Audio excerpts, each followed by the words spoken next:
You know what, Mooch? You know what I just noticed? What's that, buddy? That unlike Crossfire, I'm like, all right, everyone mute up. We're going to go live. And when that happens on Friday, you're like, everyone mute up. I'm like, yeah, Mooch, how about the Mets? It's like... The minute we get started, I'm like, we're behind the scenes. Everyone loves a little behind the scenes talk. I'm like, all right, guys, it's about 2 or 3 after 7. I'm like, the crowd's getting restless. And then BRAP will literally go right into a full story right before. Yes. He'll get another panel member totally jived up. And then by the time I'm like, BRAP, the audience is going to kill me. They're throwing tomatoes. I'm like, we got to go. And he's like, I'm sorry, Mooch. I'm sorry. Let's go live. Yeah. So no, it's great. Love it. Yeah. I and so this Friday, I will not do that. Actually, moving forward, I will not do that. We'll see. We'll see. I mean, I don't know. Sometimes, like, the energy in that room is just very, it's contagious. It is contagious, buddy. So, anyhow, welcome everyone to BRAP. It is Wednesday, and we are live, and we got a lot to discuss.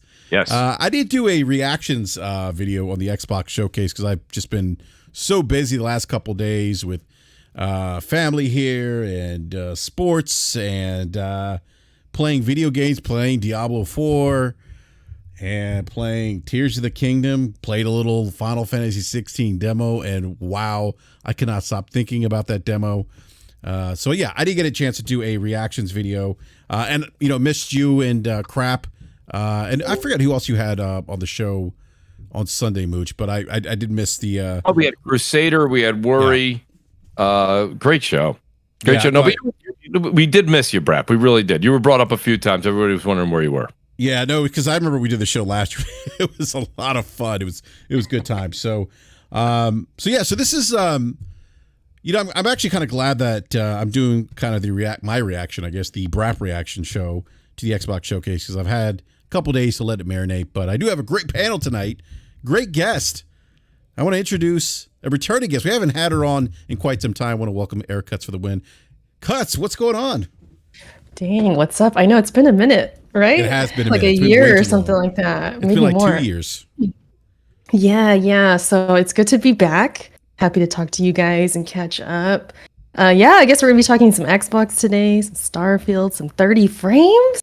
We're gonna talk about that, and just have a good time. You're talking about playing Diablo. I'm hooked. I'm actually on it right now. I mean, it's so good, it's right? so good. Yeah, it's really freaking good. I mean, it's, I'm not the biggest Diablo fan. I don't have a lot of experience, but, it kind of tailors to me. So I don't know if that makes like hardcore Diablo fans mad, but for me, I like it. It's good. Where are you playing, Erica? PlayStation, PS5. Oh, PlayStation. I just you're not really playing Diablo. Oh, yes, the great Diablo, yes. With my controller and all. Yeah, I know. But happy to be here. I'm excited. So yeah. Yeah, no, it's great. It's great to have you back, Cuts. I'm happy to hear that you're feeling better. I know you weren't feeling well last week. So yeah, man. I had the vid, man. I had it. The whole family got it. So yeah. But I'm good now. Yeah. Everybody's good. So yeah. Yeah, no, I'm happy to hear that. And then we have with us this gentleman probably doesn't really need an introduction. We got Mooch. What's going on, Mooch? Buddy, what's up? Great night to be here too. Great guest you got here too. Great to it's been a while for myself as well with Erica and I, West Coast, East Coast, same as you. It's hard sometimes on Friday, but we got to get Erica back on Crossfire too. So I'm excited to be here. B Money just showed up, which is awesome. Logic, always great to go back and forth with him. So I'm really looking forward to this show. Great topics, by the way, too, Brad. Yeah, no, it should be a great show. Definitely interested in getting everyone's perspectives on frame rates and the Xbox showcase. So Game Logic, what's going on, man? I heard you chime in saying I am not playing Diablo. I'm assuming that is a reference to having my 30-year-old grind out gear for me on Diablo 4 while I'm working. Hey, I got to maximize my time, man. But what's up, Logic? Oh, no. That was actually shade throw at Erica, because I said choose PlayStation 5. I said that was not playing Diablo. I have PC Master Race, I guess. I have a run going on PlayStation 5 also, but I just I started my run on PC last night as well. Nice. Yeah. No, it's, well, I don't know if you're going to get into it tonight, BRAP, but the reason I said I double dipped, so I bought it on that's right, you did, I had a bunch of Xbox gift cards that were sitting there. So I said, wait a minute, you know what? I said, I'll get the deluxe edition here. I heard it was 30 FPS on Xbox. Is that? No, I'm like, we're gonna get to that. Too early. Too early. I guess it's too early. Still too early. No, it's so great, but I'm enjoying it so much. I think I saw Erica tweet out today that she's roughly around level 30. I'm level 30 as well. Oh my god, I'm slacking. Well, listen, no, 30. I think, and I'll take the hit here. 30 slacking for me too. But to be honest with you, 12. I double dipped and bought it on PC today. Oh, nice. Because, and I don't know if we'll get into it. I don't know if we'll have enough time tonight. But I just got that Asus ROG Ally, pardon me. And I'm gonna be on the road, so I want to play Diablo on the go. So I decided I would pick that up and play it on Battle.net. So I'm gonna get the double dip on that. It's just such a fun game. It's a great game. Yeah, have you turned the ROG Ally on yet? Yes. Yeah, and gotten all the updates. All 7,000 are done. Yes. Okay. Good. Yep. All 7,000. I was just saying, if you're planning on getting on the road, I've had that experience of buying a new device, and then you get on the road, and then you find out, it's got 59 bajillion updates to do. So that's good. There's just a million of them. Honestly, it took about, I'm not kidding you too. And BRAP knows I got good internet here, and it still took, no joke, about 2.5 hours, 3 hours to get all the updates. And then I downloaded the games I wanted to play. So it did take a while. So no Logic, that's great advice for anybody right now. If you're gonna take it out of the box on the road, absolutely, by all means, let it update while you're taking a nap. Trust me. Absolutely. Give big shout out to Gregor Von Doom said, imagine clicking 300 times to move 20 feet. That's kind of funny, actually. But we got B Money with us. What's going on, B? What's going on? Not much, man. Just hey, B, you know what, man? It's always great to have you here, man. And I'm really interested to get your perspective on frame rates in the Xbox showcase, man. Yeah. It's a lot of great topics. I'm glad we have Erica here. Mooch is here as well. So it should be a great time. Let's get to it, man. Yeah, absolutely. We also want to give a big shit. Yeah, go ahead, Logic. Just one thing. I'm sorry. I'm a little slow tonight. I haven't had my energy drink and my coffee yet. Gregor Von Doom, you don't have to click 300 times. Don't try and throw that slander at me. It's pretty funny, man. Like covertly like that. You can just hold the mouse button down and the guy will move. This is true. That is true. Also want to give a big shout out to everyone in the live chat. Thank you, everyone, for joining us this evening. Please do me a favor. I'll drop a link here in the live chat. Please feel free to tweet it out or post it on your favorite social media channel. Let everyone know that we're live. And we have a super chat already. We have Kubini Gaming with the $2 super chat says, news. Pete Hines says Starfield unlocked for PC. Is that news? Is that I haven't seen that. Let me just look. BRAP, you and I talked about this. Yes. Notice that Pete Hines went cold, dark, and quiet in the wake of the Redfall launch. So he's just not an authority that I'm going to buy into anything that he says right now. Yeah, and I'm wondering if that if someone has a link, I'd be curious to read that article.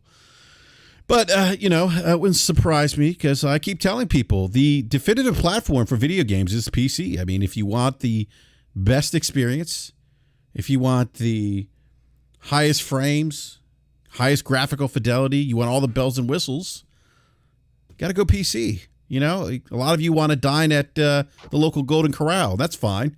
That's fine if you like prime rib. It's all full of fat and gristle. That's fine. Go to Golden Corral. But you know what? Some of us like to dine at Ruth's Chris. No. Yeah, we got the food analogies already. Brad, what are we doing? Yes, Gus, we have food analogies, especially because Mooch is here. Yes, always hungry. I mean, Mooch, it's like, that's why I give Mooch a hard time. He's like, oh, I got Diablo 4 on Xbox. I was like, why? Wait, is the chat saying that the Pete Hines reference is because somebody on another podcast claimed that they were told that by Pete Hines in person? Oh, I don't know. I don't know. I don't know what that's reference to. Yeah, I don't know. That's news to me. I haven't heard that. I don't know. I really don't know. Before I get to the frame rate stuff and the Xbox showcase, I do want to. Does anyone play the Final Fantasy 16 demo? Because that came out this week. All right, Mooch. Yeah. Now, did you play Final Fantasy 15? I did. Okay. I wasn't a big fan of this on Crossfire. I wasn't a big fan of 15. I didn't come close to beating it. So I mean, I'm not even trying to throw my opinion out there on that. But this is, what some people are wanting in the traditional sense for Final Fantasy, I got to say, I welcome what they're doing in 16. I absolutely love the combat, love the Devil May Cry type of mechanics that are in there, the combinations you can do. And let me tell you, right now off the demo, too early to really go too deep into it, but the demo, they really are locking into that Game of Thrones story, and what a story it is. I mean, I'm engulfed already. So it was, I'm telling you, I tweeted it out right away. I said, this was a demo to play. I recommend anybody that can get their hands on it, play it. It's a demo to try out for sure. Yeah, I saw some of the complaints. People are saying, "Oh, this isn't true Final Fantasy." Look, there's still some. Obviously, it's not turn-based Final Fantasy. It is a more modernized take of Final, and I'm okay with them trying new things. And the things that I feel like they're doing here, the new stuff. And you mentioned Devil May Cry. One of the developers from DMC5 is actually is working on this game, and so there's a lot of that Devil May Cry action-oriented combat that you see, the combos. But look, you still use your magic spells. You still do the summons and everything. And Mooch, I got to be honest with you, man. I was not expecting what I experienced last night, and I mean that in a good way. Like this game, I think this game, and I know it's a small morsel here of Final Fantasy 16, but I'm starting to think that. I was thinking a lot about this game today, and the story you mentioned. Yes, you're not the only one to mention the comparisons to Game of Thrones. Yeah. I've heard that too. Yeah, it has that dark Game of Thrones vibe to it. The violent Game of Thrones vibe to it. Even the sexual, mature, whatever you want to call it, stuff. Game of Thrones vibes to it. Yeah. It is, and the story. Oh, Mooch! I was like, I need to play this game right now. The story, and it's funny because it's been a long time since a lot of people say, "Oh, you really got to get wrapped up in the story." The mature content is. I'm not going to lie to you. I forgot that it got that rating, and I forgot that was a talking point months and months ago. But as you play it and you get through it, I mean. Just the banter back and forth, and then a couple of the scenes that take place. I mean, it sets you back. We just haven't played a game like this on console in either a very long time or for some ever. It really is something. Like I said, I'm not going to sit here and sell it to the audience. I'm not. I'll tell you my opinion on it. I'll tell you that if you have a PS5, you definitely should try it out. It's worth your time. It'll cost you nothing. Yeah, I think so. But I think the other thing too, BRAP, is. For anybody that may have not enjoyed the story or the boy band thing that was going on in 15, I'll tell you, boy, they made a left turn at the fork in the road this time. There's nothing to do with that. This is definitely if you're a Game of Thrones fan, I don't see how this is. Some are saying that maybe some of the writers were either in touch with, or they're just reaching out, and they did some due diligence with George R.R. Martin. I don't know if he had anything to do with it, but there's definitely, it seems like he had an impact on this somehow. Yeah, it's definitely. You mentioned the boy band. Look, I didn't mind 15. I thought I enjoyed playing it, but what I played of the demo, I'm like, yeah, this is so much better than 15, hands down. I think go ahead, Erica. No. I was just gonna say 15 wasn't bad. But it wasn't anything amazing either. No, and it had some cheesy moments in Two Cut. And 15 had some cheesy moments. Like, remember the whole ramen noodles things? Like, they were kind of doing a commercial kind of. The cooking and it was cool to get the recipes and get the food and all that. But I mean, it was a little cheesy. It definitely was cheesy. I think the ending of 15 picked up for me like that. The ending is probably the. Not because I was like, oh God, thank God this game's over, but I felt like towards the ending of 15 is where it got a lot better. The action picked up, and but to me the 16 just seems much better. And I know Final Fantasy has had dark characters in the past. We're gonna see Sephiroth again shortly, early 2024 with Final Fantasy Rebirth. But even Kefka, who's a genocidal maniac who basically killed a whole country, I think. But this just has a darker tone to it and more mature story elements, and very much like you said, Mooch, very much Game of Thrones-ish, and I'm all for it. I cannot wait, and I feel like there's something special here. Again, I could be totally wrong, but I feel like this could be a special Final Fantasy game, and maybe, I don't know. I know this is early to say, but maybe Goaty. We'll see. It might be. I mean, he asked the question in the chat. I think that this is just a real tough year. There's other years where you can sit there and stand on a soapbox and say, this might be a game of the year. This is definitely I would say, again, too early to say, but I think this will definitely get a nomination. Will it win? That's really too hard to say right now. There's still a lot of games coming out this fall, and of course there is Zelda. I mean, Zelda's Yeah, you can never forget about Zelda. No, you just can't take that out of the equation. No, absolutely not. Tough. It's tough to call it. Yeah, no. Anyone else on the panel play the 16 demo? Unfortunately, I have not yet. I have it downloaded, but I've been working and, getting back to being mom again because I'm all healthy now. So I haven't had the chance. And hearing you guys talk about it and seeing what I saw on Twitter about the whole Game of Thrones thing, and I love Game of Thrones until the end. I'm one of those. I was a big fan.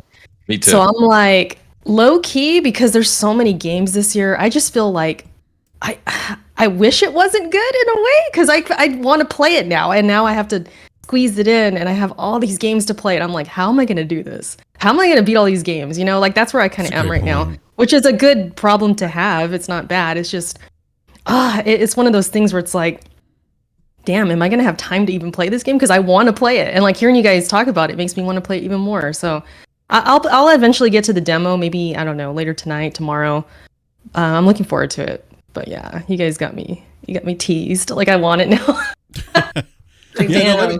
Let me know. More games. Let me know what you think. Yeah. For sure. Yeah. Yeah. No, but you're right, Cuts. We talked about this. I feel like we've been talking about this for the last 2 weeks on this show. The first 6 months of this year have been incredible for gaming. Yeah. And you look at what they showed at the Summer Games Fest, and then the Xbox Showcase, and then we got Final Fantasy 16. We have Starfield coming up. We have all these games that are coming out. It's just I'm like you. I'm Cuts. I'm like, that's why I'm having my son he's home for summer break now. I'm like, dude, just grind some Diablo for me. Just go out, get me some armor, level me up. Look at this fraud right here. You're not even playing. Hey, you know what? I don't blame you though, for reals, because there's a lot of games. Hard. I don't have the time. I gotta work. Yeah, I got kids. I gotta work. Who has time to play all these games? I don't have time. Shoot. And make content, because I'm trying to make content too. So it's how do I gotta figure this out. It's crazy. Yeah, it's Gregor Von Doom says it's child labor. He's a teenager, so I don't think that would count as child labor. But anyhow, B-Buddy, did you play the Final Fantasy 16 demo? I downloaded it. I started playing it, but for me right now, it's birthday season. 3 of my kids' birthdays are within a week of each other, so it's just a lot of stuff going on right now. My oldest son is actually getting ready to go on a trip this weekend, so I've just been crazy busy. Haven't really had a chance to play much of anything. I downloaded the Liza P demo as well, and haven't even had the chance to check that out either. So that's pretty good. Yeah, Cuts, you were playing that. How does it compare to how does it is Bloodborne? Yeah, it does. Even the weapon that he was carrying, the wheel, looked very Bloodborne-ish. I forget the weapon in Bloodborne. But we would just call it the pizza cutter. It's cutter, whirl something, whirl wheel or something like that. But yeah, we call it the pizza cutter. But is it very cool. Yeah, go ahead. I mean, it's very, Bloodborne inspired for sure. If you played Bloodborne and you like it, you're going to appreciate it just aesthetically. It looks cool. I felt the combat was a little slow. He could be turned up a notch as far as his speed, because he's really slim and he looks agile, but it doesn't feel that way. It feels kind of tanky. That was the best way I could put it. It felt like I was playing a Souls game with a bunch of armor on my character. That's how it kind of felt.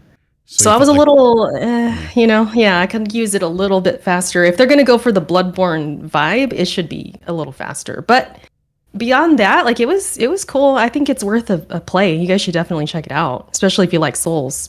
It's a must play, I think.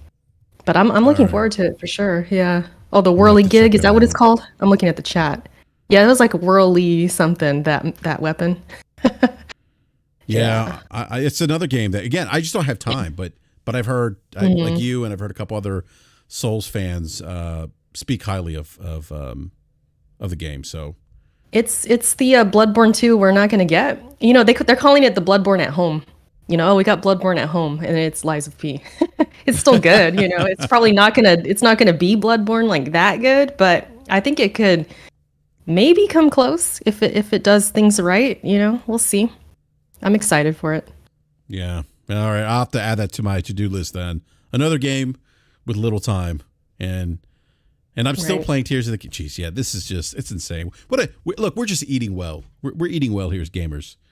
For sure. Although some of us, we've hit the stride. We've hit the stride of this current gen, right? I think this is the year we've stepped on the gas. I mean, I played through the Lies of P demo as well. I thought it was good. I definitely want to play it more. I want to play more into it.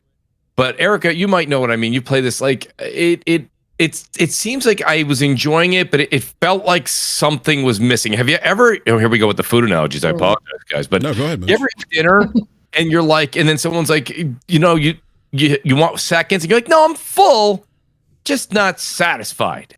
You know, it was kind of like I got that Souls-esque out of it, but the mechanics were a little off. I thought the camera angles weren't always great. The enemies were, you know, that kind of like, what were they? They were like the, oh my God. They're like nutcrackers that come to life or something. You know what I mean? They're like, like robot puppet things. Yeah, exactly. And that was fine. But, you know, doing the backstab that we all love so much in all the Bloodborne and Souls games, that wasn't necessarily as satisfying. I don't know. You know what I mean? Like, it was fun. I want to play more of it. I really do. So anyone that's listening, I say definitely try it out. But it was filling, but it wasn't satisfying. I get what you're saying. I'll piggyback on that backstab thing, because you can backstab, but the animation is not a backstab. It's not. So it kind of feels like, yeah, you are kind of missing that little oomph, you know, like that sweet backstab is like not fully there. So I get what you're saying. It's like, it's cool. You get that kind of fix, like that Souls-like fix, but yeah, it doesn't really push it to where it maybe needs to be, maybe. Yeah, it just doesn't get to the finish line. But again, it's a demo. Usually these demos, we're finding this out more and more. These demos are older builds.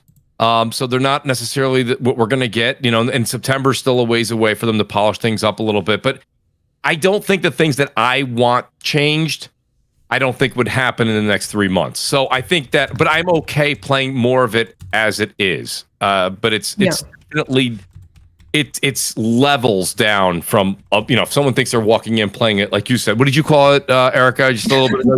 The Bloodborne at home. A home, yeah, Bloodborne at home. That's kind of what it is, you know. So yeah, just walk into it knowing it is what it is. Yeah, absolutely.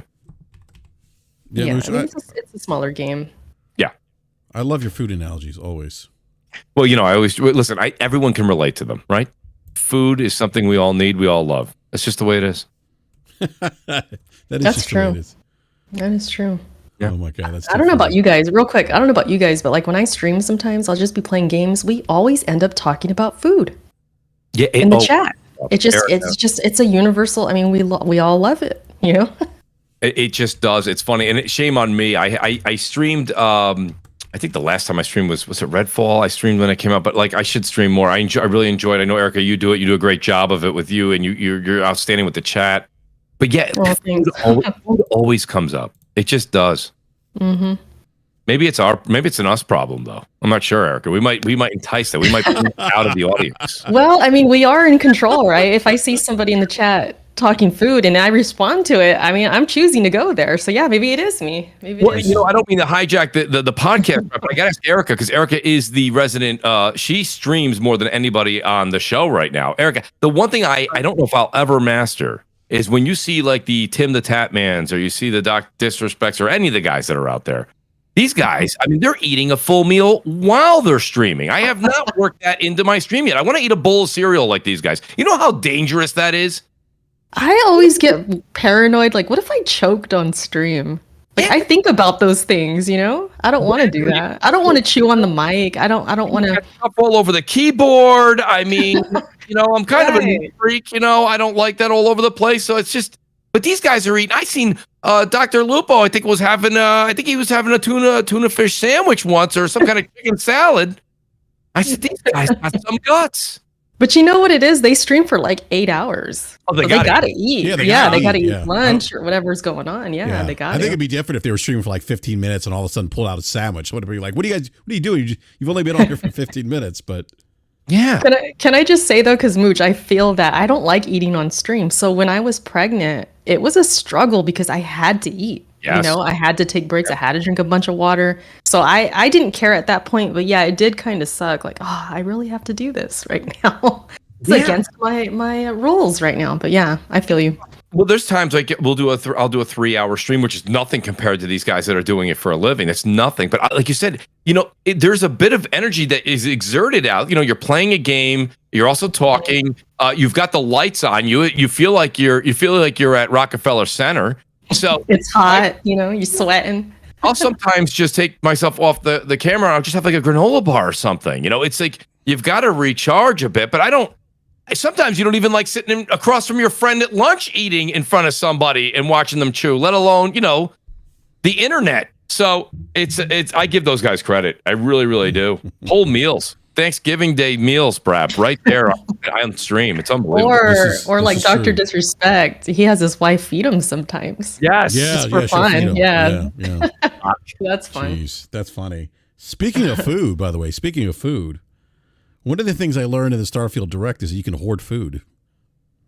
Sandwiches. The sandwiches. Yeah, sandwiches, yes. And so, one of the things that come out of Sunday's Xbox Showcase event, they had the Starfield Direct, and we got a lot of insight into what Starfield is and just how big this game is. The sheer scale, scope, size of the game is just enormous. 1,000 planets, moons, asteroids. You can explore all these things. You could customize your own ship. You could travel anywhere. You can mine for resources. Seems like you can do anything in this game. You can play first person, third person. Hell, even your robot friend who stands outside your ship apparently will remember your name. I'm like, okay, is he really going to say BRAP or is that just, I don't know. I'm wondering if Todd's telling the truth. Enrique. Is he going to say Enrique? Well, he probably won't be able to say that. If he says he better roll that R. Right. That's the kind of detail that I want, Todd Howard. I want my robot to sound Latino. Need representation, right? There you go. Shoot. Yeah, exactly. But my biggest takeaway was just that this is a massive game. The biggest, Bethesda RPG world game, whatever I think they built. And I will say, I thought the game looked pretty good. Visually speaking, I thought it looked really good. I know one of the things Todd Howard talked about was the graphics, the lighting engine, the global illumination that they're using, and they showed off some of the screenshots. Now, I'm assuming that the gameplay footage they showed was probably running on PC, but I thought it looked really good. I gotta say I'm excited. I said this on the show many times. I am a Bethesda fan. I've enjoyed the Elder Scrolls series, the games, Fallout. So I'm really interested to see what this game or play this game because look, I'm also a sucker for space exploration, sci-fi game. When he was talking about exploring planets and mining for resources, it actually reminded me of what Mass Effect did when you could like fly by planets and actually mine resources. And so it reminded me a lot of that, but this just takes that to another completely to the 10th degree. So I'm excited. I'm looking forward to playing this game. I've said that this game is one of the games from Xbox First Party Studios, one of my most anticipated games for the Xbox, from Xbox's First Party Studios. And I think that I've said this before, and I know it's kind of early. I haven't played the game, but maybe it's a goatee, but we'll see. We'll see. And then they also showed off the Xbox, the Starfield controller and headset, and the collector's edition, which I think retails at $300, which comes with a watch and 5 days early access and things like that, and some other goodies. So I'm excited. I'm definitely going to pick up this game. I'm going to be playing it on PC because PC is the definitive version of this game. And we'll talk about the frame rates with Starfield here in just a second, but I do want to open this up to the panel and get everyone's thoughts on the Starfield Direct. I'll go with you, Erica, first here. What did you think of Starfield? It looks good. I might be in the minority, though, that I wasn't really planning to pick it up. It's not my kind of game. And when I was streaming the Xbox show and the main event, it ended. I was like, okay, you guys, I'm about to wrap my stream up. Like, I'm ready to go, right? Because I'm like, I'm not going to stay for the Starfield. It'll be cool, but I'm not hating. It's just not really for me. So I'm like kind of getting ready to leave, right? But then I'm watching the gameplay and I end up staying talking for 20 more minutes about the game because I'm like, wow, this looks pretty damn good. It kept me there, just curious what they're going to show. They were explaining things in kind of, good detail. And I'm talking to my chat like, you know what? Yeah, I might not play this game, but it's looking like you guys are going to like this thing. It looks cool. So for me on the outside, it was impressive. I thought when they didn't mention the frames, I was like, yeah, it's probably going to be 30, because that's what everybody was wanting. And then sure enough, Todd Howard says it later. We'll talk about that in a bit, I'm sure. But that's disappointing, I would say, for the console users. But overall, I would say if you're into those games, you're a Bethesda fan, you're into like going to different planets, you're into No Man's Sky type stuff, like this is probably perfect for you, right? You're going to be happy. So, I mean, for me on the outside, it looks impressive, but it's also that thing where it's like Bethesda, they have that name for a reason. So, I, from the outside, I'm skeptical for you guys, but I hope it's good. I hope I hope it releases not buggy and not a mess like some of their other games, and hopefully that happens. But other than that, I mean, it was impressive, I thought, for me. All right. What about you, Mooch? What were your impressions of Starfield? Well, so I kind of agree a lot with Erica, actually. So for me personally, I thought the showing, the direct was good. It was done well, and it did show gamers what, in essence, they're going to get. You know this, BRAP. I've talked about this with you many times behind the scenes, and I've alluded to it on Crossfire. It's really not a game that I see and it's hard to say this because everybody in the world can't wait to play it, according to Twitter. I'm kind of like Shooter McGavin when he was talking to the head of the PGA, and he's like, Shooter, eventually, you'll come around. He's like, I'm not coming around, Doug. I personally, it's not. It's just a game. What a reference there, by the way, Mooch. I do my best. But I think when it comes down to it, if you're gonna enjoy it, enjoy it. I'm not gonna ruin that for anybody. I think that a lot of people have been waiting a long time for this game. But when you listen to what Todd and the team were going over, it was, and you guys, please, fill me in on the blanks where I've missed something. I watched the direct again after our when you're live streaming it. Yes, you're talking to the chat, you're trying to gather all the information, and then you're having a conversation with the panel. Yeah. There's a lot going on, so I wanted to watch it again. And it's a game where it's like, okay, so here's 1,000 planets. They even say majority of the planets are, there's no life. Pardon me. There's no there's nothing on it, but maybe vegetation and creatures of sort, right? Minerals, things to mine. And they're like, you'll go out there and you'll mine this, and you'll maybe do a fetch quest that'll get you some resources. You come back, you fix your ship. You make your ship better, then you can go to a farther planet, and then you go out there, and I'm sure there's a mission out there, and you do that, and then you come back, and then you have your hub, and at the hub you can do this, and this, but it's mainly going out, enhancing your ship to be able to go farther to mine and bring things back. And I understand that people are, shout out to the DeFloyd, by the way, he says the price is wrong. Absolutely great, man, great line. But I just, for me personally, and I know a lot of people say I don't know where they're coming up with it, but IGN did a side-by-side comparison 11 months ago. I think Starfield, which has hundreds of more developers, millions more dollars, are going to put out a better product. So I don't mean it's an apples for apples comparison. I'm not saying that at all. But if you listen to what I just said, and I watched the direct, after watching the direct, it's a lot like No Man's Sky.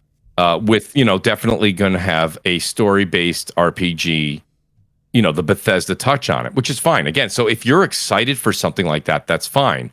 myself personally, anybody that knows me from the shows, anyone knows me from my streams, anyone that knows me from the clips I put on Twitter, that's just not something I'm going to spend hundreds of hours doing. Like, oh my God, I found, stalactites. Oh, well, that's what my ship needed.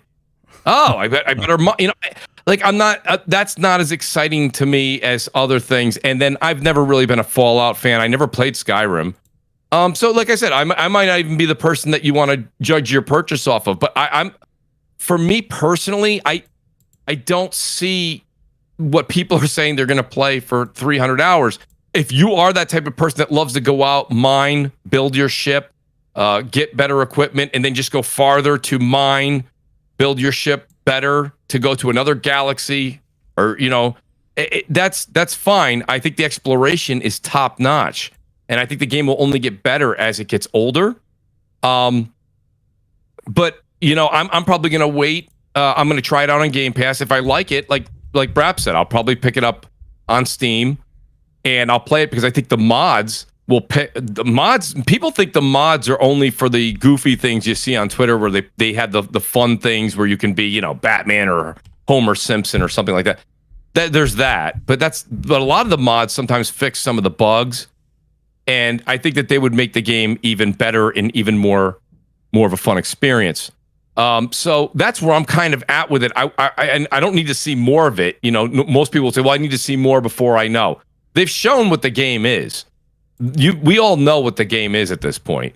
So I'll give it a shot on Game Pass. Yes, it'll be 30 frames. If I like it and I enjoy it, I'll pick it up on Steam. But September with Liza, we were just talking about Liza P.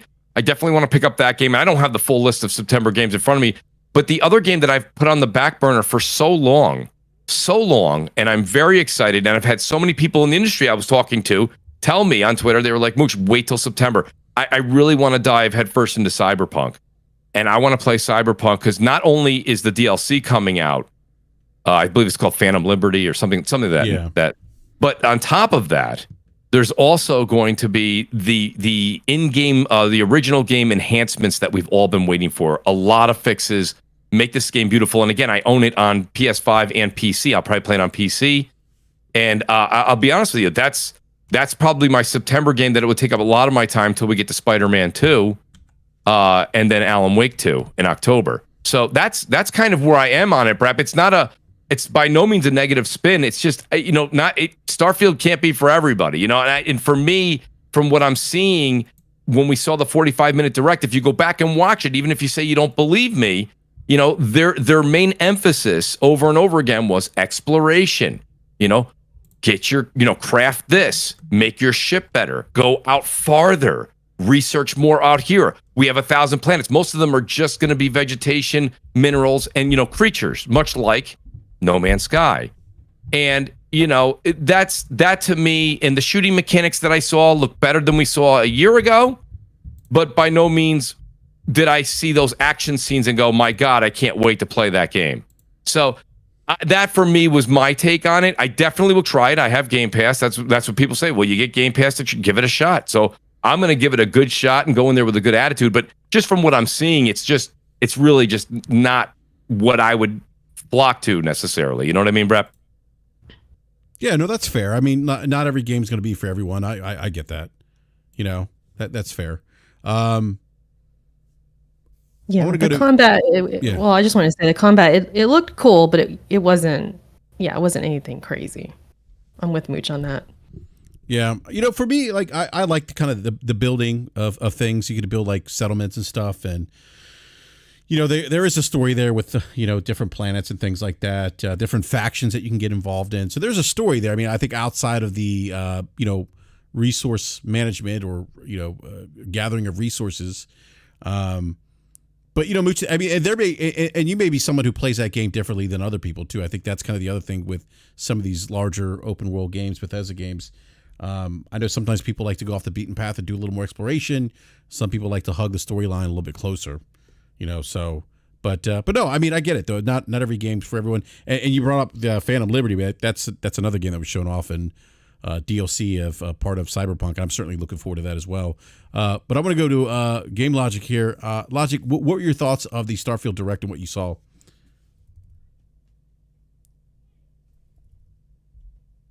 I think you should have. Yeah, no, I mean, I was thinking a little. I think you know kind of where I am on these things. Like, I just don't. The gaming community puts a ton of stock in these things and grading them and going like this is, having played Elite Dangerous, Star Citizen, No Man's Sky, yada yada. This is just a game that you're not gonna know what the feel of it is until you get it in your hands. I think I would say my expectation is that it's a game that's going to require investment of time, right, to really extract what Bethesda wants you to, or what Bethesda designed for you to get out of it. I It'll be curious to see what people who go into it, whose desire is to kind of beeline and mainstream the story, what their feeling is about it, because I think it's, I think it leans much more heavily in the direction of that thing that they mentioned, right? Get out and explore, and really try and participate in kind of the space opera part of it, which I think takes some pretty unique points of things that stimulate you as a gamer, and like you guys have said, that those things aren't necessarily for everyone. There's going to be a ton of kind of very, I'd say, well, not very, I would say more compact, story-oriented content that's going to be out around the same time or shortly thereafter. Things where people can kind of clearly see, like, you can kind of clearly see in your mind what the beeline is for Spider-Man 2, right? From beginning to end. And have a sense of even how much the side missions are going to kind of draw you off of that path to make your decision on, how much you want to participate. That framework, I think, should be pretty well expected what that's going to have. But you don't know what it's going to be for Starfield, and you don't know when you strike out for a planet if you're going to be going out on a 5-minute excursion or a 2-hour excursion, if you're going to be bunny hopping from one planet to the next, and how much that's going to draw you off of participating in the story. And for a lot of people, that's just not a thing for them. That's a great point. That's a great point, Game Logic. That's what I was saying earlier. I think to Mooch's point, like, not every game's going to speak to everyone. And this might be a game that's so big, so massive that it may turn people off. Some people want to hug that storyline quest, close, and they don't want to deviate from that too much. Others are going to be okay doing that. But I agree with you 100%. Like, it's going to be one of those games that you're not going to really know what it is until you actually get your hands on it and start, digging into it. So, did you have anything else to add to that, Game Logic, before I go to B Money? Nope, go right ahead. I'm sure we got a lot of other stuff to talk about it. All right, B, what were your thoughts on the Starfield Direct and what you saw? Are you excited for this game? Did it pique your interest, or are you kind of like, maybe this might not be for me? You know damn well I'm not excited about this game. I'm so glad that Erica and Mooch are here, because I'm not on the island by myself anymore. I don't care about this game. It doesn't look interesting. Yeah. Like, I don't want to explore 1,000 planets. Like, that's not what I play games for. I mean, like, I've tried to give it a chance. I've checked out every direct or every extended video information that they give about the game, and it's just like, I don't know, it's not doing anything for me, and it feels kind of weird, because you go on Twitter and all these people are all excited and everybody's getting a controller and the headset and everybody's super excited about this game coming out, and I feel absolutely nothing about it. It's not doing anything for me at all. B-Man, I guarantee you half the people that are excited about it, they'll get 3 hours into it and be like, this ain't for me. I don't feel like mining for resources. I don't feel like exploration. Yeah, I mean, that's quite possible. I mean, there may be a factor to where this is an exclusive for Microsoft, so people are kind of hyping it up just because it is. So that could be a factor, but for me, I've never really been a Bethesda games, Softworks fan. I've never really liked any of the Fallout games except for New Vegas, and I wasn't a big Elder Scrolls fan either. I tried Oblivion. That was Obsidian, by the way. That was Obsidian who did Fallout. Yeah, that's that. Yeah, that I've been bleeding more Obsidian recently. But go ahead, man. Yeah, to me, Obsidian, I think is their one of their best studios, and I'm looking forward to their games. Avowed, looks pretty good. Outer Worlds 2 should be, right there as well. So I'm looking, forward to what they have coming. They kind of deliver more of a tighter experience. More of what I'm looking for as far as gameplay and things like that. So Starfield just is not doing anything for me. I could care less. Yeah, no, yeah, and I don't know if you've expressed that sentiment before, B, and especially with regards to Obsidian. I think Slomo, who's not here tonight, Slomo, I think would agree with you about the Obsidian RPGs. He likes those more than the Bethesda formula or Bethesda RPG. So, but I would have grabbed the super chat from Mr. Grimm. $5 super chat says, "Yeah, I agree. For me, Starfield would seem way more compelling if games like No Man's Sky didn't exist." So, thank you for that $5 super chat, Mr. Grimm. But I did order. I did actually pre-order the because I had like $90 Amazon gift cards I needed to burn. So I actually did get the controller, which I think the controller looks pretty good. I think this might be one of the better Xbox custom controllers of the many that they put out. I probably throw that right up there with the Forza one that looks like Fruity Pebbles, which I think Eric said it looked like Fruity Pebbles, but I like it. I'll agree with you there, BRAP. Yeah. I'll say that much. I mean, it's like, I'm not in the market right now. I have so many Xbox and PlayStation controllers that I've bought now, but the controller actually looks pretty good. I'll ride there with you. I thought that was nice. Yeah, I like the RTLT being transparent and being able to see through it, and I don't mind the design. The colors on it are sharp. I like how they have the emphasis around all the buttons and the actual analog sticks. It's done well. I thought that was a very nice. The red white is complementary. It looks very nice. Yeah, sharp controller. I think just to piggyback what B Money was saying, like if I was in your seat, BRAP, how you're excited for it, which I am predicting you will certainly fall off that hype train 2 weeks after. But I think that, yeah, absolutely. I think that. Bush, why are you so certain I'm going to fall off the hype train? Oh, I just don't know how much you enjoy, rock candy and searching for. Oh, dude, you didn't know me when I was playing Mass Effect and mining for resources. I know that you were 15 years younger.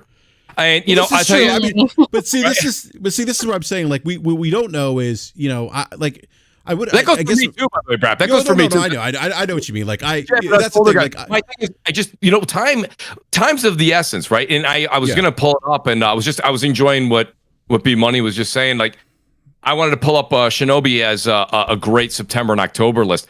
There's so many games. There's a lot of games. Yeah. If you want to get into this, and I'm one to talk, right? I'm telling you guys that I am very, very interested in getting into Cyberpunk now that the game is here. We are. Can we believe we're even saying this many years later? The game is really ready for release. I think this September. I think September 26th, right? The game is finally ready for release. So I'm excited to play the game that we all thought we were going to get ages ago. It runs so much better now. Like I went back and played it, Mooch. It's like night and day. Listen, I got it on PC when it came out. I did too. It looked, I'm not going to lie to you guys, it looked good back then. Oh, it did. I can't even imagine what it's going to look like when I strike it up now. So I'm waiting. Because I tweeted out, I said, geez, I had some time. I said, oh, maybe I'll get that started after Final Fantasy during the dog days of summer. And they're like, dude, I hate to break it to you, bro, but if you waited this long, wait till September 26th when they make, it's not about the DLC for me. It's about the enhancements and all the fixes that they're really, really doing to the original game. So and I haven't started. What did I play? The first maybe 3 to 5 missions I played. So I didn't get far enough back then to really say I ruined my experience. So I'm good. But getting back to Starfield it's going to be a time consuming game. And again, I know for the folks that are big fans of Starfield that don't like, No Man's Sky, that's fine. But No Man's Sky is also a very in-depth game. If you're going to get into that, you're not going to just pick that up when there's things to do. There's a lot to accomplish. And this is going to be, Starfield's going to be a magnitude of what? If I say 10, people would say that's too short. 50 times, I'll give you guys that. 50 times the caliber of No Man's Sky. I don't know, whatever number you want to put. But it's going to be very time consuming, BRAP. And there's just an unbelievable list of September and October games. What are we going to do? Well, I understand your point about time. Like I don't have as much time as I did like 15 years ago. Neither do I. Yeah, you're not. And that's where I wonder, like, if some of these, like if mining is kind of more of a, an option and not maybe something you necessarily have to do.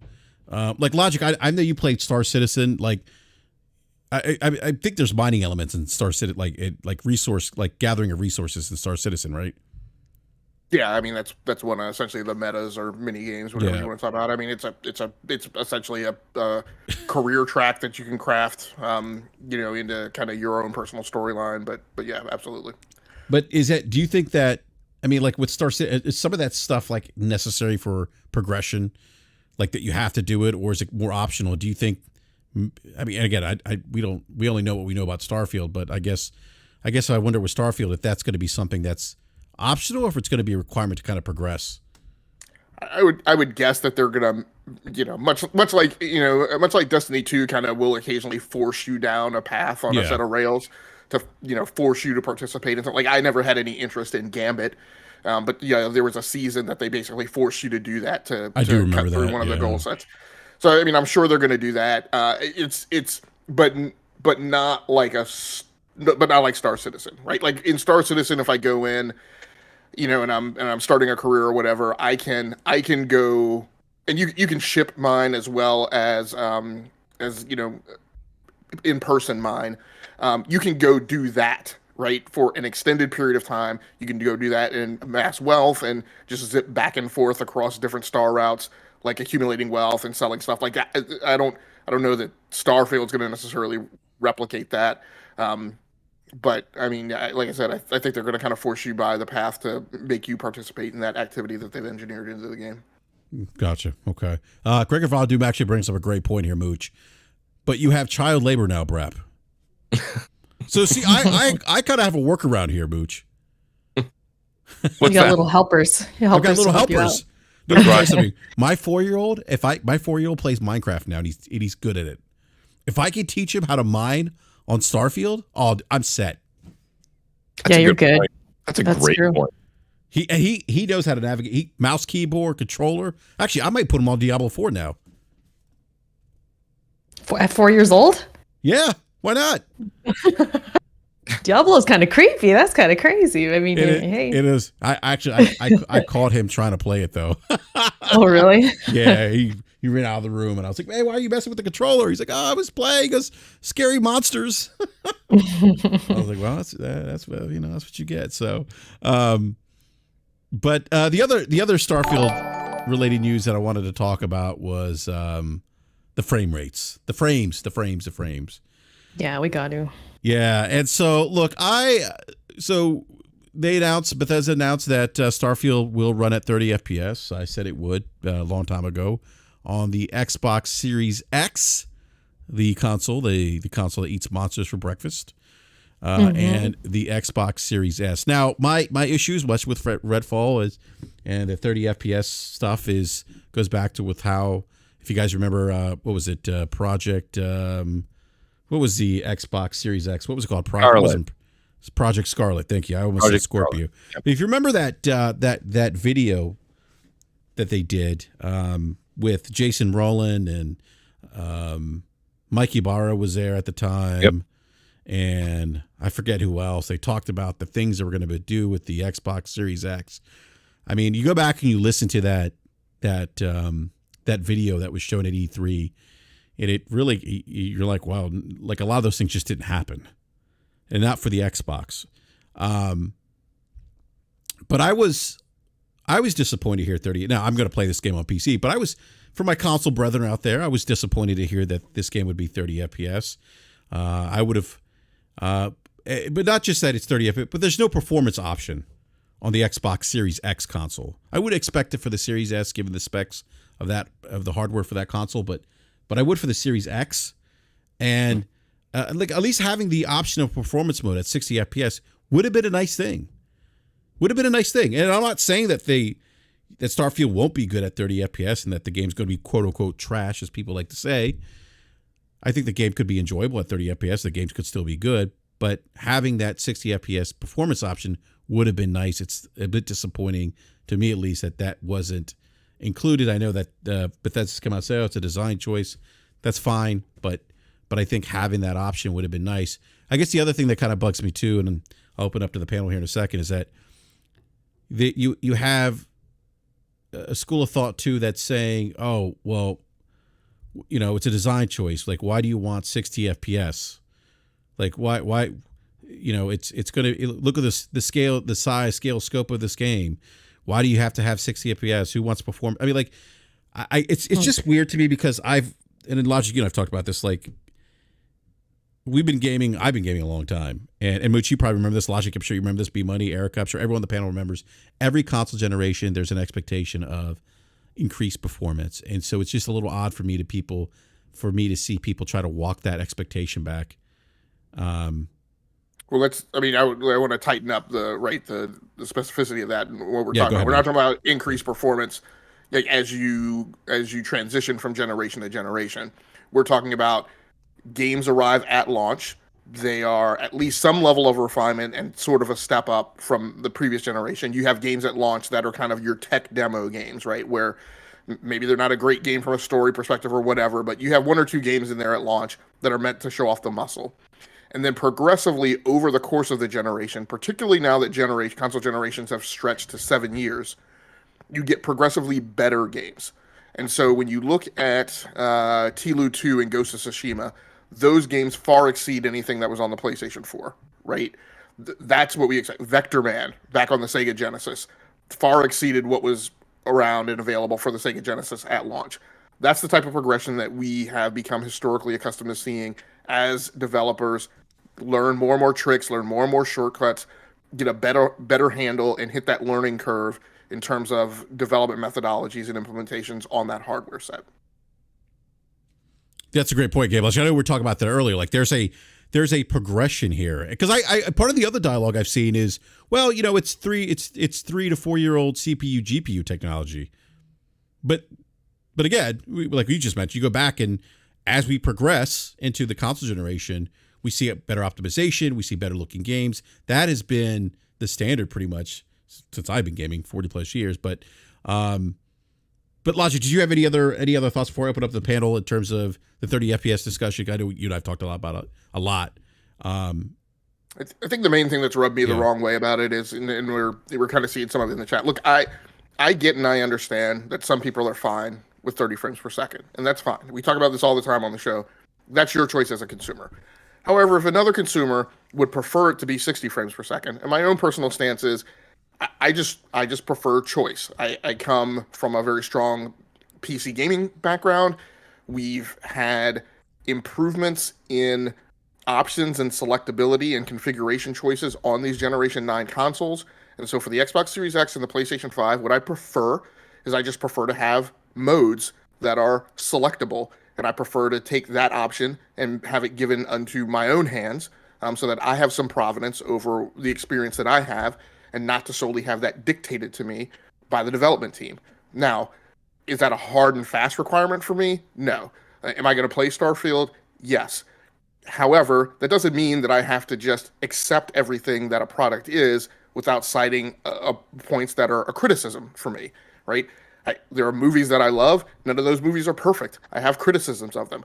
There are TV shows that I love. I have criticisms of them. Would my car be better with an extra freaking cup holder? Yes. Is it illegal for me to ask that another cup holder had been in the car? No. So this whole gatekeeping thing of, shut up, stop complaining, you're overreacting, that's the same type of nonsense that we typically see from the zealotrous ends of the spectrum of those fandoms and communities. And it's just kind of nonsense. The other thing that I'll mention is then some people bring up, well, there's no way that it couldn't have been 30 frames per second. First of all, if you're actually an engineer, we never say never. All of those things are design choice. Let me also say that the 4K 30 option, it's not like that was a point in a spectrum of choices that they made and landed on. That is on the far left of the scale, where they have emphasized graphical fidelity at pretty much the minimum frame per second performance option that there was. And they've provided you no selectability. And so again, that's a choice. That's their creative vector. Creators, I absolutely believe that creators should be able to build the games that they want to build. But I also feel that it's fine for consumers to express what they want, regardless of whether or not they're going to play the game or not. And so this foolishness of, well, if you don't like 30 frames per second, then don't play the game. That's just an asinine, childish, naive point of view. And it just, I don't feel that it does anything to kind of enhance the gaming discussion. Yeah, no, it's a great point, Game Logic. I want to go to you, Cuts, because you do play on PC. What are your enough? What's that? I said, yeah, I play enough. Not like crazy, but yeah. Yeah. When you heard about the 30 FPS, what did you think about 30 FPS for this game? I mean, I wasn't surprised, honestly, because they didn't mention anything during the main show. And then leading up to the show, that was kind of the question. You know, everybody's like, oh, it's going to be 30. Oh, it's going to be 60. There's going to be a choice. I was always on the side of like, nah, it's probably going to be 30. It's Bethesda. It's, you know. But for them to give the 60 for PC, I mean, that, you know, or above, that's, of course, you know, good. But for consoles, yeah, I mean, what makes it bad, I think, is that this is supposed to be the most powerful console. That's how it's marketed. You know, it eats, what is it, Monsters for Breakfast? Monsters or that for was breakfast, like a past slogan. And it's supposed to be powerful. And they even were quoted before saying that they're, what was it, 60 minimum, I think they were saying, and promising, like, yeah, we're going to go up to even. 60 minimum. Right. With the ability to go 120. And then he walked it back. And then he said it's, you know, it's developer choice too, but. Yeah, of course. They always move it back or whatever, but they promised that up first. They get everybody all hyped up, like, oh, most powerful console where it's next gen. 60 should be minimum, which it should be. I'm on that side. I would prefer 60, especially in a game like that. But, you know, I get it. Like some console gamers, I don't know if it's just because they are fanboys or they're just ignorant. They just never seen better. You know, they don't play on PC and understand like, man, those choices really matter. And it's really a game changer, you know, and to have those kinds of choices. So I think that side of it, yeah, sometimes they just don't understand. So they might, you know, downplay, oh, 30's fine. It's okay. It's the developer's choice. You know, they kind of apologize for it and they don't care. And I don't know, man. I like you said, I do play some PC. I love choices. I love having options. I'm very much against like motion blur and I want to turn the field of view back. I want it like I just want to make it fog or whatever it's called.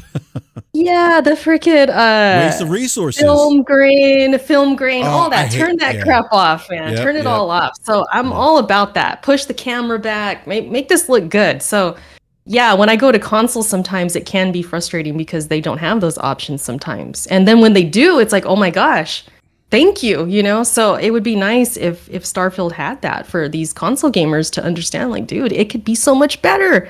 So yeah, I seen people fighting about this. I know Alex was going back and forth with a bunch of people. You know, Alex, he's always fighting. And people were telling him the silliest things because like I was just kind of watching this fight on Twitter and they're calling him childish and calling him entitled and that he's, you know, this and that because he's asking for 60 frames. It's like, where does that mentality come from? I don't know. I don't know if they're just desperate to own him in any kind of way they can, but it's kind of showing these console gamers kind of being, I don't know, man. Like it just makes you think like they don't know any better. They haven't seen better, maybe. I don't know. It's frustrating because I wish they would demand more, but you know, they can be content at times. And have we been told? Very content. I mean, have we been told for certain that it's 60 frames on PC and more specifically that there's any potential to get anything more than 60 frames? Right? Because Red Dead Redemption 2, when it came out on PC, was 60 frames. Like no matter what hardware you threw at it, it was 60 frames. Yeah, no, we only have the PC specs from Steam, but we haven't heard any concrete like confirmation that it's 60 or you can run it higher than 60. Depend on see some people in the chat are saying frame rates are uncapped and PC confirmed. I haven't seen any confirmation from Bethesda or I haven't seen any articles. Alvin, if you have an article, just throw the link in the live chat. But I haven't seen that. But yeah, we don't know. At least I haven't seen anything that says, in fact, it's uncapped. I'm seeing other people saying frames are uncapped on PC. So I don't know. I don't know if that's been confirmed. Yeah, I'm not sure. Yeah, guys, I'm sorry. I try not to complain and get frustrated during the show and at the chat, but like multiple people saying frame rates are uncapped. You need to cite a source. Like I get that people can copy and paste and repeat a phrase, but we need to know where it's coming from. Yeah, Same thing. Saying Pete Hines. Pete Hines said it. Hold on. Let me do a quick Google search. Is that where the Pete Hines references are coming from? I don't know. Yeah, I'm going to Google this right now. Yeah, you might as well. The whole thing though about the artistic choice, and they say that as kind of a cop out, I feel. I don't know. People are talking about it thinking, is it really that, or is it the engine? Is it Bethesda? One of those things. And I even had somebody ask me last night when I was streaming, do you think they're doing this because it's on Game Pass? And I'm like, well, what do you mean? I said, oh, because they can get away with it. Like, I think people, they think maybe because of past instances, the Redfalls and the things like that, they think because of game is on Game Pass that they'll kind of shortcut on things and they'll get away with it in a sense. I don't know how you guys feel about that. Well, that makes absolutely no sense.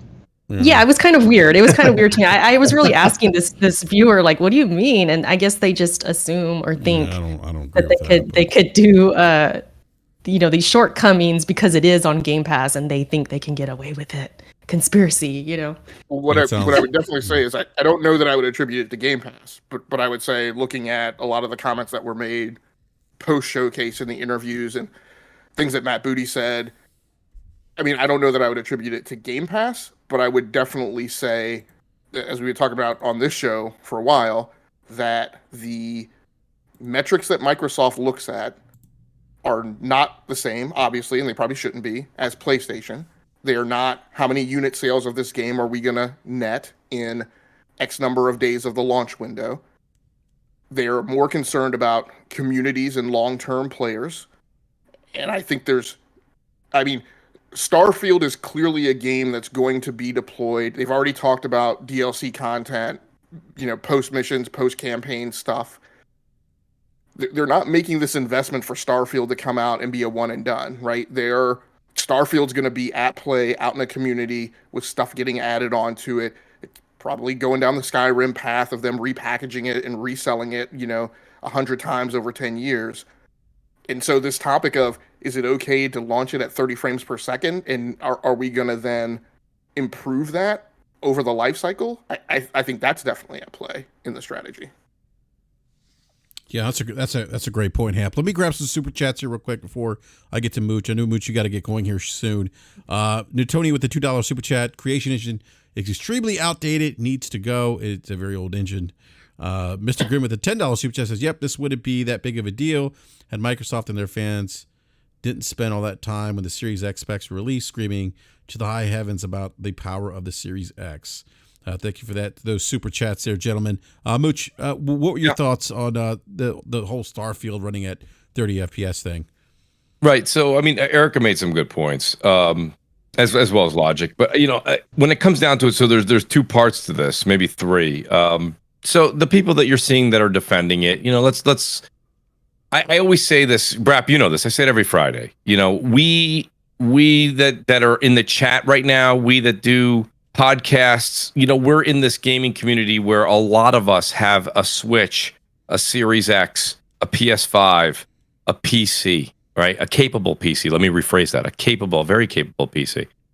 So when we see that some people are saying, hey, 30 frames is okay, I take a step back sometimes in this conversation. I say, there's a lot of folks that they have a Series X or they have a PlayStation 5. They don't have a gaming PC. So for someone to say they're going to enjoy it at 30, I understand. I do. I don't think you should argue with somebody trying to tell you that 60 frames is better. That's obvious. I mean, there's no real way to. And like you said, even though Todd Howard, like Erica said, I think they're kind of hiding. It's a bit of a, not hiding, but BSing us a bit. We're like, well, that was just the artistic integrity. I mean, if that's the case, then it would be capped at 30 frames on PC. So. Right. So there's two ways to look at it. If you're enjoying Starfield at 30 frames on the Series X, I tip my cap to you and say, enjoy your game. But if somebody's telling you that this game, could have been should have been 60 frames, and 60 frames will probably be the better way to play. That's just a fact. And I mean, I've even said it. I'm going to try it on Game Pass to see if I enjoy the game. And I'll be the first to tell you guys, if I play it for that weekend, it comes out, and I enjoy it, then I'm going to pick it up on Steam, because I have that capability to play it on my PC and enjoy it at minimum would be 1440p 60. I could probably do 1440p if it's uncapped even further, So I'll enjoy it that way. But where I said this gets a little bit deeper is when you get to what Logic said a few moments ago. He says this happens all the time when we start to get further and further into a generation. Of course, games get bigger, games get stronger, games become more demanding, and the hardware, of course, in the box of the consoles remains the same. He's right. However, one little snag here. This is outside of Halo, and if you want to say Forza 5, but Forza 5 and Halo were both, those were, I believe you could play Halo on Xbox One X, and you could play Forza 5 on Xbox One X. This is the first big game of the generation. This isn't the middle. This isn't the end. This isn't the 12th game. This isn't the 7th game. This is the first big game for Xbox. And they promised us that they would deliver on the frame rates and the resolution and the power. And that's what we heard from 2019 all the way till this past Sunday, right?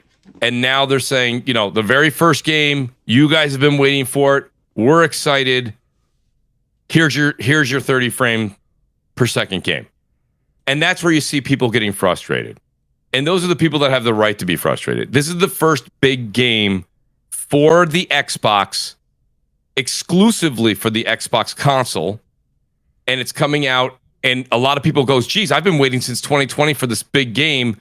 And here I am. Yes, it's a beautiful world. It's a big world, lot to explore. It's 30 frames. There are some people that just have a Series X that are also not happy with that.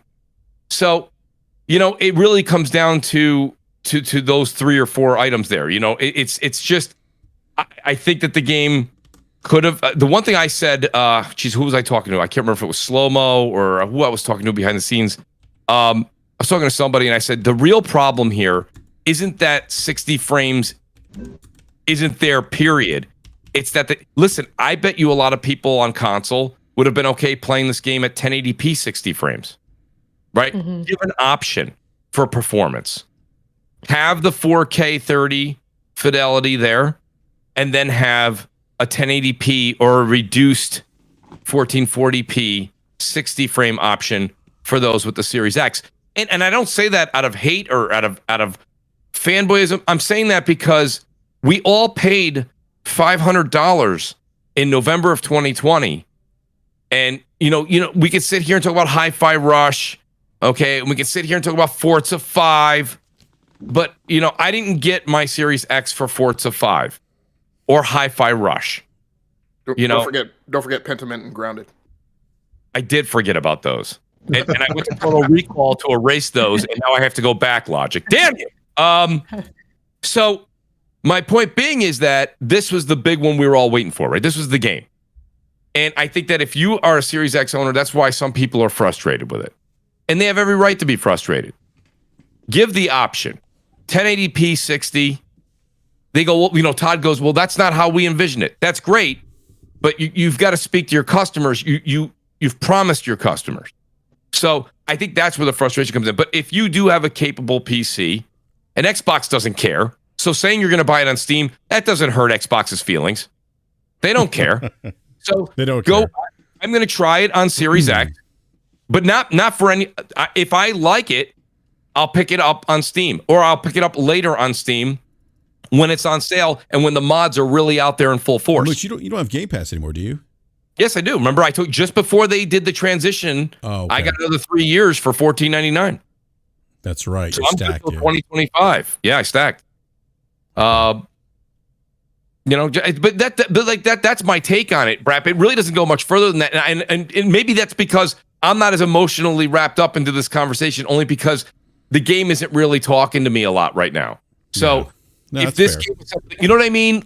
So, but that's I think at least that's my take on it. That's my 3 scenarios with it. But yeah, it's going to be interesting to see how this transpires over the next few months. Nothing's going to change as far as what we're going to get on a deliverable. But at the end of the day, I think if you're excited for Starfield, I'll end it this way. If you're excited for Starfield and you have a Series X and you don't have a gaming PC, I still think those people are still going to enjoy the game. I do. I think they're going to if they want to play it, they're going to play it. And I don't think the 30 frames is going to stop them from major enjoyment. But you can't tell somebody who's telling you that 60 frames is a better experience that they're wrong, because that's just foolish. Yeah. And also, I'm with that. Yeah, also shout down people who, like Logic said, you spend, and I think you said this too, Mooch, you spend $500 on a box based on these expectations they set, and not meet those expectations. You can't fault people for being upset because they bought something that didn't live up to expectations set by the company. Right. I have people now asking me, like friends, say, should I get an Xbox Series X? I'm telling them no. Don't do. It's not worth it. Unless you're hell-bent about 4K, which it's not even native 4K all the time. Just save yourself the $200, get yourself the Series S, and you're good to go. Use that $200 that you saved to sign up for Game Pass, but don't unless you are diehard, you need highest frames. But even then, I mean, some of the frames, you're getting similar frames with, on the Series S as the Series X. I mean, so it's not. I personally don't think, in my opinion, I don't think the Series X is the worthwhile console to buy if you're going to buy an Xbox console. I think it's good the Series S, and more specific, I think the new Series S that's coming out, that's going to be the 1 terabyte model, the SSD, that's going to be like $350. So BRAP, I'll counter that real quick. I don't agree. You know that I've said this. If you're going to go ahead, especially with the 1 terabyte one, we'll use that one as for example. If you want to go to the $299, it's fine. But $349 for a 1 terabyte Xbox Series S. Now we're going to go back to what Logic said. This is the beginning of he was using his example for middle end. This is the beginning of what you're seeing from Xbox Game Studios, and the Series X isn't getting to certain levels. There's no way I could sit here with a straight face and tell somebody to go spend $350 versus $500, the $150 delta. That's going to, and Xbox has already come out and said they're not going to make a pro version. They're not going to have an Xbox Series X times 2 or X squared. So they're not having a mid-gen refresh. So if you want this bad boy to take you to 2029, 2028, you're better off investing that extra $150 and getting the box from Xbox that's going to put you into that future. I mean, you're going to future-proof yourself. Let me just stick my toe in the door real quick. And this isn't. I'm not trying to. Logic. I'll give you the mic. I want to just end real quick and say, BRAP, that's not me trying to spend somebody else's money. I'm just saying, logically, we are looking at this generation. If we are going to go, well, maybe 20. I thought Logic's right. We've been trying to stretch these things out for 7 years, but because really both consoles didn't get their footing and getting their consoles out because of the pandemic, etc. I could see this generation going easily to 2028, maybe 29, which is why I think PlayStation has no problem at the end of 2024, as we approach 25, having a Pro come out and get them going, pushing this console generation throughout the 20s, if you will. So I would say if you're looking to buy an Xbox, go ahead and put that $500 down, because you're going to get your usage out of it. And you're going to need to squeeze as much as you can out of it. The S, even though frame rate wise might be able to keep up in certain instances, if you go look at some of these play-by-plays by Digital Foundries and a lot of others that are doing it now, the textures, you might be able to get the frames as the X moving forward, but the textures and the way pop in and other things that are going on due to RAM and the weaker GPU, that $150 that you're saving, you're not going to be happy in 3 years that you saved $150 3 years ago. You're not going to smile about that 3 years from now. Go ahead. And my comment is that because Mooch and I mean, obviously we know we have different opinions on the Series S, and so it's not to actually, but it's actually to come back kind of to what you were saying, Brap. So I do want to, and first of all, let me say, all of this is Microsoft's problem, right? All of this is Xbox's problem. The comments that run around and say, oh well, this was Pete Hines' fault, and this was like in passing the buck and all that. Look, Microsoft owns Xbox, Xbox owns Bethesda, whatever. So I don't really give a crap. It's weird that it seems like we have a generation of people who were never taught the thumb rule that you can delegate responsibility, you cannot delegate accountability. So this is a Microsoft problem. What I will say, however, and it's a weird space that I think we need to watch, this is mostly the 30 frames per second from Redfall progressing now to the 30 frames per second for Starfield. And what I will say is that a piece of it Bethesda makes great games, but I will say that there is a Todd Howard problem. And there is a Todd Howard problem that is akin to the Chris Roberts Star Citizen problem, where Howard has very ambitious designs for games, arguably over ambitious, and tries to pull off things that arguably cannot be accomplished with the hardware at the time. So again, this choice of 4K 30, and the people who are saying, well, you guys are talking like, it's just a flip of a switch. I work in software development. I know damn well it's not a flip of a switch. But I also know that there were 122 choices plus that got them to this spot. It wasn't just one or two or this thing or that thing. The simulation that they're running has them in this zone, and there were multiple ways of approaching that. Star Citizen took a different way of approaching it. No Man's Sky took a different way of approaching it. I'm not saying that any one of those is more right than the other. However, I am saying the people who are in the conversation saying that this was the only way to go about it are just categorically wrong, right? And standing on that pillar and defending it from that position, it's just a technically incorrect place to be.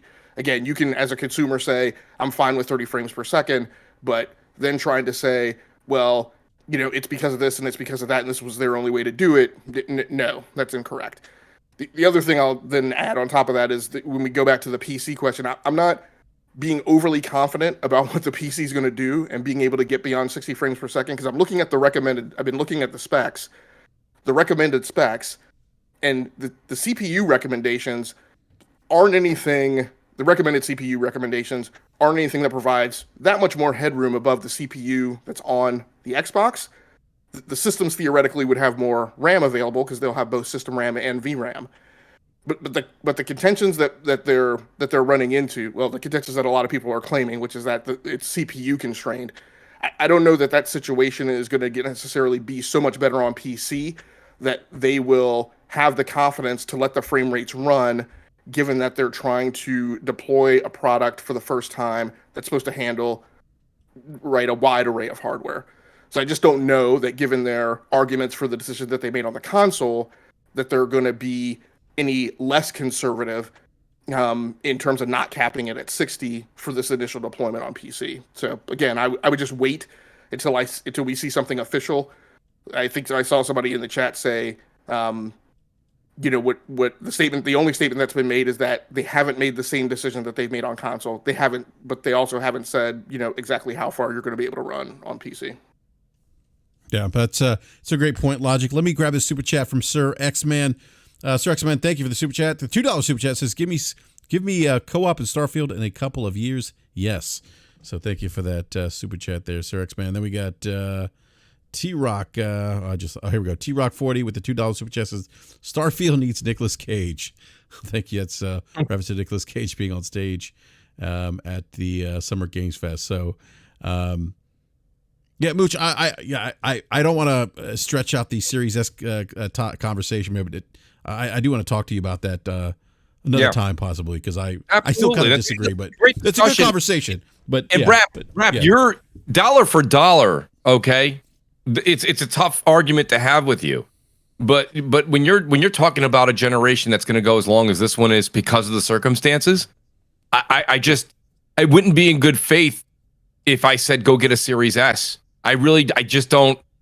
I mean, here we are talking about right? You had Erica saying it. You had Logic saying it. You said it. You're going to play these. Well, I even said if I enjoy Starfield, I'm going to play it on PC. Here we are saying these are PCs that have, I don't care what you have. I don't care if you have a 2070 Super.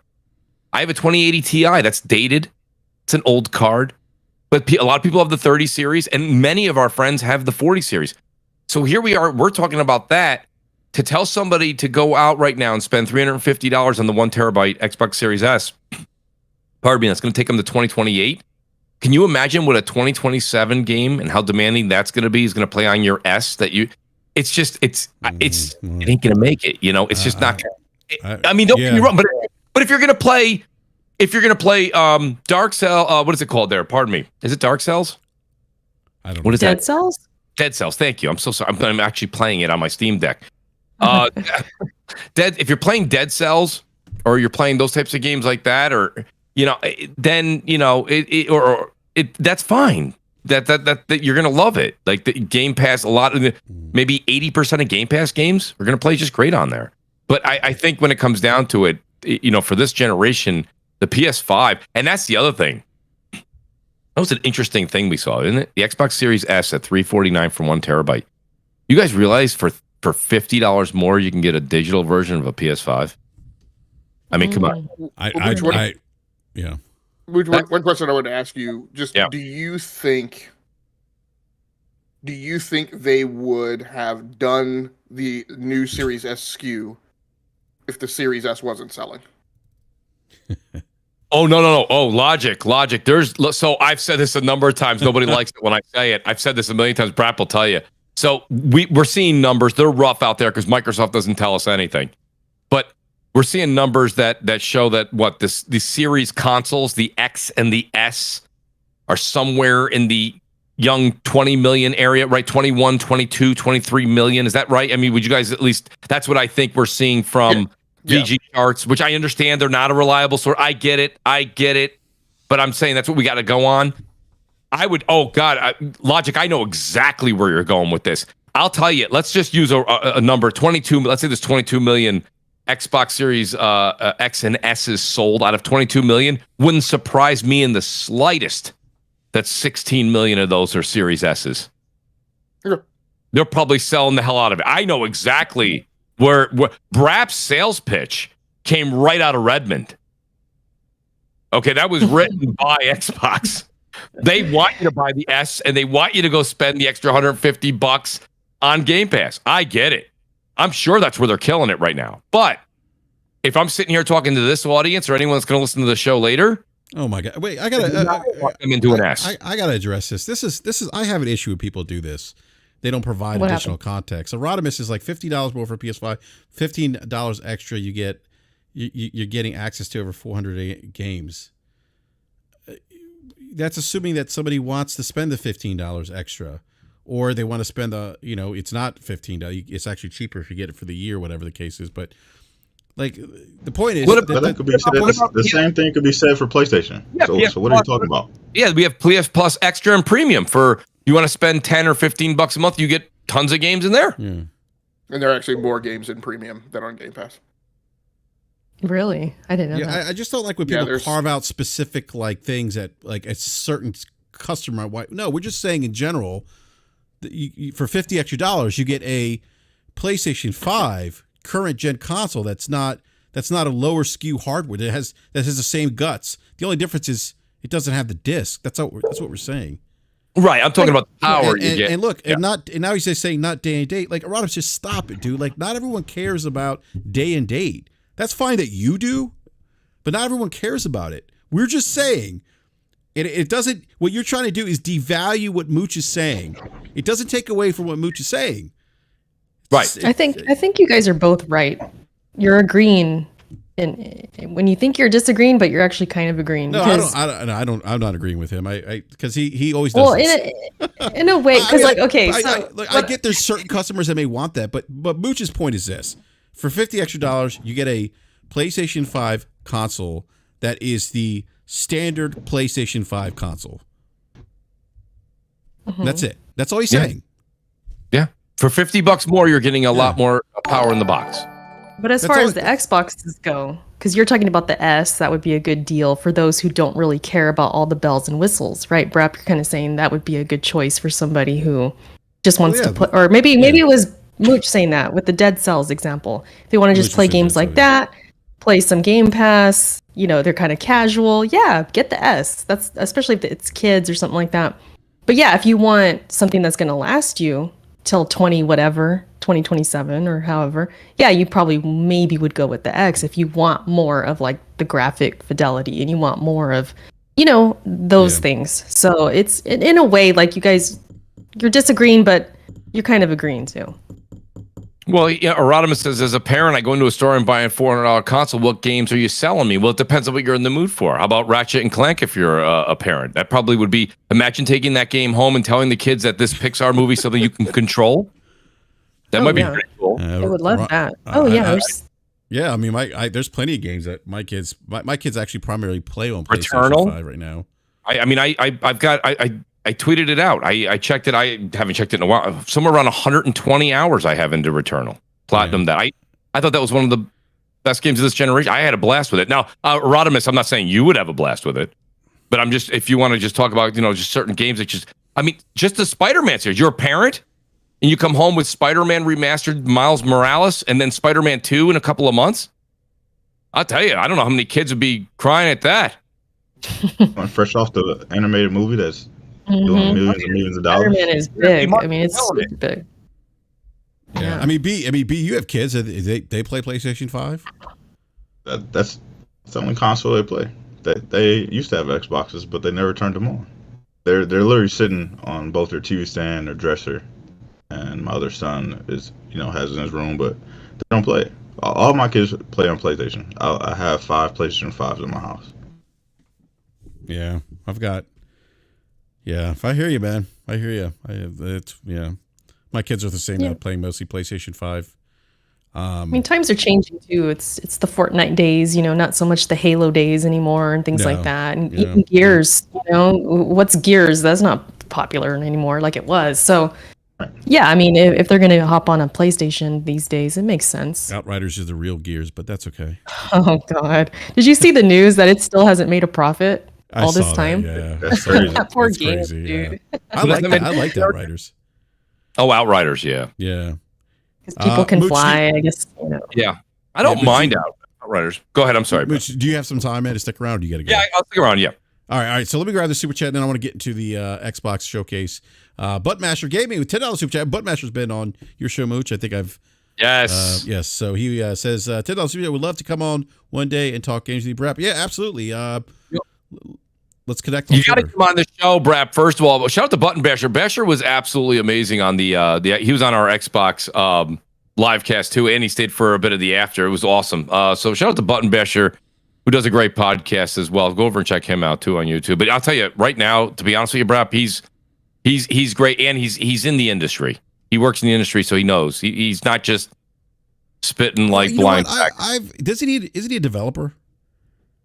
He's not a developer, and I don't want to speak too much for him, but he definitely works for a big gaming company, and he can. I don't speak because I don't want to get him in trouble. So no, I know. I remember him talk. I go, Basher, you will always speak for yourself when it comes to that stuff. I'll allude to it, but I will never. He says it's okay to talk about it, but I'll let him do that when he's on the show. Yeah. Definitely, Button Basher definitely get you on.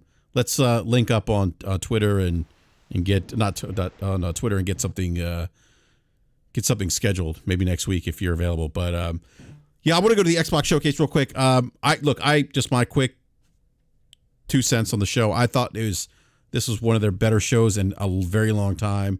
They showed a couple games I'm really excited for. Fable being the one I really enjoyed the Fable trailer. There was what other game was there that you're not mad at the unattractive character? No, that's so dumb. I saw people, and you know what the irony of that too, Erica. The person that made that comment is like looks like a troll. Like they've been roasting him nonstop. As they should.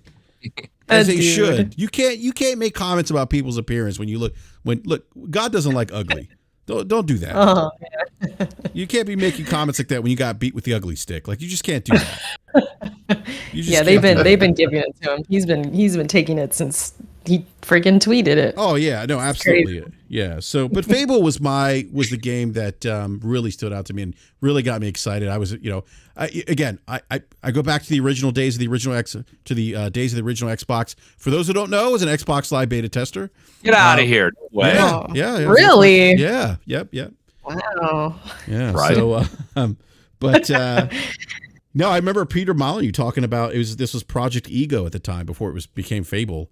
And there was a lot of hype around Project Ego, what Peter Molyneux's vision of Fable was, and what they could do with the original Xbox hardware because it's the most powerful console in the world. And out of that born was Fable, and so Fable is one of my favorite Xbox franchises. So I thought the trailer looked great, and then Avowed, what they showed, what Obsidian showed, really got me excited too. Those are probably the two games that stood out to me the most, got me the most excited. Little disappointed that we didn't see any gameplay footage of Hellblade 2. This is like the third time they've shown this, so I was kind of like, this is Team Ninja or Ninja. I'm sorry, not Team Ninja Theory. I'd like to see some gameplay for them because that's one of the things they're known for. But that was kind of a disappointment. But all in all, I thought it was a good show. I enjoyed the show. I gave it a B-. And I thought this was a good show overall for Xbox. So that's just my quick 2 cents of the show. I want to open up the panel. Mooch, I'm going to go to you because I know you're kind of on a time constraint here. What are your thoughts on the show, man? I think you kind of knocked it out of the park. By the way, shout out Button Bashers in the chat. He says, Mooch, you can let people know. He just got a job with Turn 10. But it's funny. Nice. He works for Turn 10, but the great thing, Basher's he's a massive PlayStation fan. So it's really fun. His podcasts are great to listen to. You get both ends of the spectrum. So shout out to Basher. My thoughts on the show were, I think, again, BRAP, you kind of nailed it there. It was one of their best shows, that they've had in a very, very long time. I enjoyed the show. I enjoyed the show because it's the closest thing to the E3 thing that we haven't gotten to experience since the pandemic. Maybe it's because I've been enjoying these E3s for so long now, right? So when people are kind of jumping out of their chairs and stuff like that, the thing that gets me to jump out of the chair is a couple of things. First of all, a game that I've been waiting for a long time, that we saw some stuff there. The other thing that's really important to me that we don't see a lot of anymore is actual gameplay. So I've been looking forward to Hellblade 2 for a very long time. And again, we got a lot of they're calling it gameplay. Okay, the fact that the camera panned around, she looked over, saw her reflection, knelt down, touched the water. If you want to call that gameplay, if you want to call it cinematic in-game play, sure. That's not what I'm talking about. I'm talking about, you remember back in the day in E3, BRAP, Erica, B Money, Logic, remember they used to have people come out on the, now whether those people that were actually out there playing on the stage was real or scripted, whatever, it doesn't matter. I don't care if those folks were actually playing it. We were watching gameplay on the screen. It was the game. That's what I want to see, is the game. So Fable, people were like, oh my God, that was amazing. I'm glad they showed it. I love the art direction. It's definitely that darker with that same humor, but a little bit darker scenery going on. I'm here for it. I'm here. I was never a Fable fan, so I wanted something darker. They're showing me a little bit of that. That's great, but I didn't see gameplay, and we've been waiting a long time for Playground Games to show something. Hellblade 2, they announced, was it 2019 or even before that? Still waiting for like real, honest to God gameplay. I don't care if it's a puzzle. I don't care what it is. Give me the puzzle, the walking puzzle, the looking puzzle. I'll take it. Combat, show me something. Nothing. Again, great show, but the elevation of excitement was tapered a bit just because I didn't see any of the game. Avowed is a game that I'm looking very forward to. BRAP knows this. I've said it 100 times. I'm not going to sit here and bash that it looked, some people were like, well, it's downgraded. Well, the only thing we saw the last time was like a CGI trailer. So now we're seeing the game. You either like it or you don't. I think Obsidian is still their best get yet. So I'm intrigued to see what Avowed will be. Avowed looks more like Skyrim than anything else. Everyone's like, oh, I can't wait to play Starfield. It's just like Skyrim. Have you seen Avowed? Yeah. So, right? So Avowed was very high on my list of things. I will say this. I'm not a big simulated racing fan. You guys all know that. You guys have known me for years. I started playing GT7 with PSVR 2, and that's a game changer. There's a difference between saying I like to race games with a controller and then actually putting a headset on, and looking around your car and the cars flying by you, and you have this feeling of immersion where you are actually going 125 miles an hour. I don't know how they do it, but they did it. And then seeing what GT7 looks like, because I own it, and what Forza looked like, Forza doesn't really push the envelope for me, and the fact that there's no VR element with it, that doesn't move, the needle either. So, but that's fine for Forza fans. I'm sure they're ecstatic.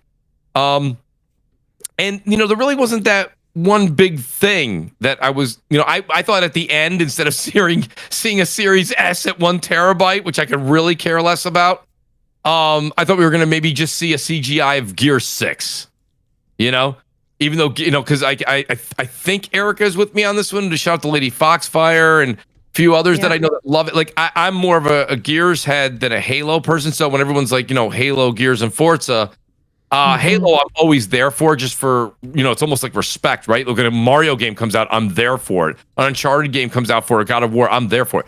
Halo, I'm there for it, but I'm more of a Gears of War person. So I would much rather a Gears of War, whether that be the multiplayer or definitely the story. So when it comes down to it, I didn't think it was a wow factor. I gave it a B. I gave the show a B because it was very good. It was very good. I would have just, the only reason it didn't elevate to an A for me was just because the games that they showed, I wanted to see gameplay. And I thought the one, give me one big wow factor, like an, oh my God, I fall out of my chair event. They didn't have that really at the end. The Series S at 1 terabyte for $350 definitely didn't move the needle. So that's kind of my overall synopsis of the show. It was a good show. It was definitely a good show. You're not going to hear me criticize. The only criticism is I just wanted to see the games playing. And you're like, well, Mooch, that's not fair, right? That's not fair. You can't say that. The reason I feel like it's fair in this case is we've been waiting for Xbox for a very long time. A very long time. I know these games take a long time. I know they do. I understand that. But some of these studios were bought in 2017, 2018, 2019. Bethesda in 2020. Like Bethesda, I'll even give a little room to, because 2 of their bigger games in Deathloop and Ghostwire Tokyo both were PlayStation exclusives, for the first year. So I'll give Bethesda even a bit of a break. But the other teams, I want to see what you got. Hellblade, where are you? Where are you right now? So that I guess that's my overall take. There's a lot of other people I got to talk on the panel, Brad. Yeah, no, I thank you, Mooch, for that. For your thoughts there on the show. I want to go to Cuts here.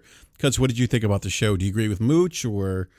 I was just about to say Mooch kind of hit the nail on the head. It was a good show, but yeah, there's certain games that we could have used some gameplay. Hellblade, I think, was the most disappointing, I would say, as far as like not showing gameplay. Yeah, she was just kind of looking at herself in a reflection, talking. It's like, I understand it's a psychological thing, and that's a very much part of it, but we could have used some combat or something. I'm with that. And then, yeah, the Gears of War thing, I'm a Gears girl. So I was hoping to see something, a little snippet, little teaser, because we know it's happening. It's not like we're going to be surprised and in that way, but it's more of, let's see how it's looking. Let's see the tone, and let's see the theme, or like what's going on with it. I want to see something dark. I want it to go back to its dark roots always. So I just would like to get some kind of hint that they're going to do that. That would have been cool. I think if they did that. Cuts, I'm sorry, Cuts. I don't mean to interrupt you, because I know you're a big Gears fan, but I wanted to bring this up because at the very least, I was hoping, I wasn't expecting to see like Gear 6, but I was at least hoping maybe we get High Busters 2. Like another DLC. Yeah, like, because I really enjoyed High Busters. Like it's good. For what it was really it was short, sweet, to the point. Yeah, I don't know if that would have. That's interesting. I think you're the first person to say that, like you would want that. I don't know how that would have been received, honestly. I'm not sure. And I only wanted Cuts because I really enjoyed that DLC, and the ending led me to believe that we were going to see more of that more story about those characters there, and I actually like those characters. I was like, oh, I want to learn more about these characters. I thought they were kind of giving us a little bit of insight or background into their stories as characters. But so yeah. Anyhow, I'm sorry. Go ahead. You know what would be cool now that you're mentioning those characters, like, because I want another Gears Tactics. I don't know how you guys feel about Tactics, but it would be cool to use those characters for a Tactics game. I think that'd be kind of cool. But Yeah. I don't know. But Gears 6, yeah, I mean, we know it's happening. I think it would have been cool to see it, but I'm guessing next year, and then it'd probably release the year after that. We could be a minute away from that game, especially with Unreal Engine 5 and them using that now, and that could take time to, really get down. So who knows? But other than that, I mean, I felt like they showed the games like alive and well. Like, oh, Fable, Avowed, they showed the games they needed to show to let people know, hey, this is still happening. Like, development's going good. We're getting closer. Like, it gave that assurance for those games. But I do agree with Mooch. Like, there could have been some more gameplay with a few of them. I was excited about City Skylines. I don't know if I'm alone on that. That's one of my most anticipated. I was too. Yeah. I'm a nerd like that. I like City Skylines. I got lost in the first one, like totally obsessed and addicted. So I'm excited for that one. And then there was a couple other things in there that I was like, yeah, I'm definitely playing. Like Fable. I was a big Fable 2 fan, big time fan. That was one of my favorite games on 360. So I'm excited for Fable. But yeah, I mean, they kind of give us an idea of like how it could play and how it's going to look graphically with the combat and with stuff going on. But yeah, we didn't really see like true combat or like a true, gist of the combat or anything like that. So I would have liked to see more of that. But just knowing that it's there and it's happening still, and soon we'll have it. Maybe I'm excited for Fable. That was probably my highlight, I guess, as far as the big games go, besides City Skylines. Yeah, it was a good show. They did okay. It was like a B, 8.5, 8 kind of show, I would say. Yeah. Okay. All right. I want to go to Game Logic here. Logic, what did you think about the show overall? I personally didn't think it was that great. I think where I have a really different view from like a lot of the things that I've seen running around is that I did not feel in any way it was like far away and beyond and above the PlayStation Showcase. I saw somebody in chat say, did PlayStation Showcase? So I've been over both of these showcases extensively, scrubbed through them, pulled together metrics. Yes, there was a lot more gameplay shown overall in the PlayStation Showcase. There were a lot more total games showed in the PlayStation Showcase. Now you can decide whether or not they were games that you were interested in or not, but there were 26 games shown in the Xbox Showcase. There were 34 shown in the PlayStation Showcase. A couple things from a marketing perspective that kind of didn't hit well with me is, this showcase, you were 5 games into the showcase before you saw a solid release date on anything. That to me is just something that always, like, to me, I would always, this is just my perspective, I'm always more excited by a showcase that opens with a game that has a solid release date. That's just me personally. So that just kind of felt like it kind of dulled the sword at the beginning. The most graphically impressive game that I saw during this was Microsoft Flight Simulator. And I play Microsoft Flight Simulator, so I'm fine with that. But I know that doesn't appeal right to the mass market. I feel the same way about Hellblade 2. 4 years since the thing was shown for the first time, and we get a piece that really doesn't show much action in terms of how you would interact with the game. We can slice peas over whether or not it was gameplay, cinematic, CGI. I don't really care. The point was I didn't see anything that would have me sitting on the edge of my seat, leaning forward, right, being immersed in the game. On that note, I personally felt, again, from a marketing perspective, Aaron Greenberg kind of stepped his foot in the cow patty, going on and on about, what the content of the show was going to be. And I'm with Mooch, right? From a gameplay perspective, there were elements of gameplay that were shown throughout the show, but in a lot of cases, at least to me, it appeared like it was cut, spliced snippets of gameplay in and amongst, other edits and swipes of, cinematics or cutscenes or whatever, versus a lengthy, meaty chunk right from beginning to end of a gameplay sequence of a thing. And I think the last thing I'll say, and this applies to both showcases, both Xbox and PlayStation. We spent 4 hours watching 60 games, and an ongoing trend that I dislike is that so many of these games were shown, and you walk away from the showcase and you know nothing about them. South of Midnight is shown as Compulsion's next game, and you walk away from that bit and you know nothing about what that game is. And so there is this trend where you have to watch the showcase and then you have to get off and go Google and look up interviews on Xbox Wire and the PlayStation blog and IGN to find the expansion on what you were actually shown.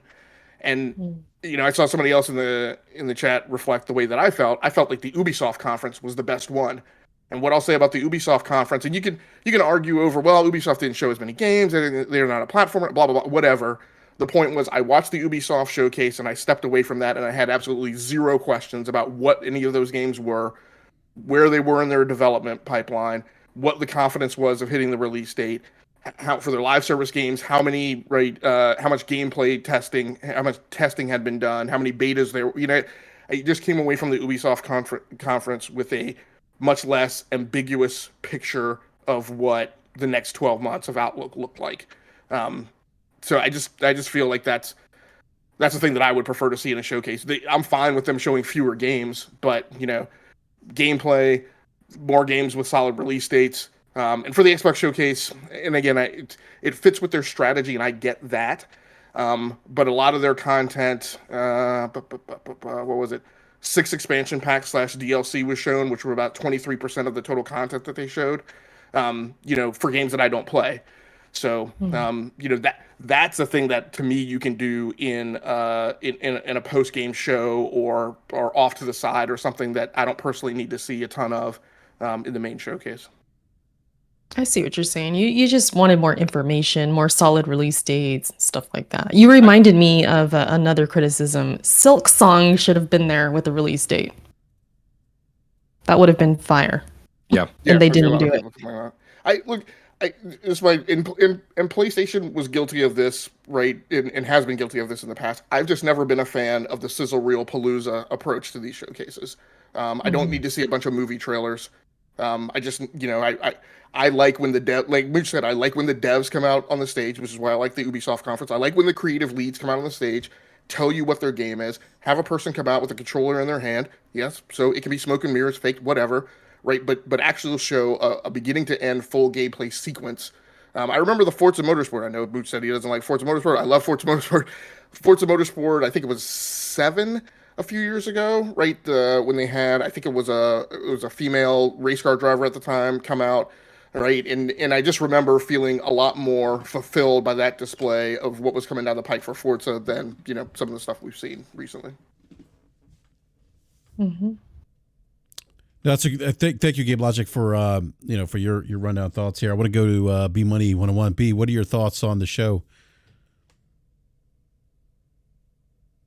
Overall, for me, I thought it was a good show. Kind of like you guys said, yeah. I feel like it's one of the best shows that they've had in quite a while.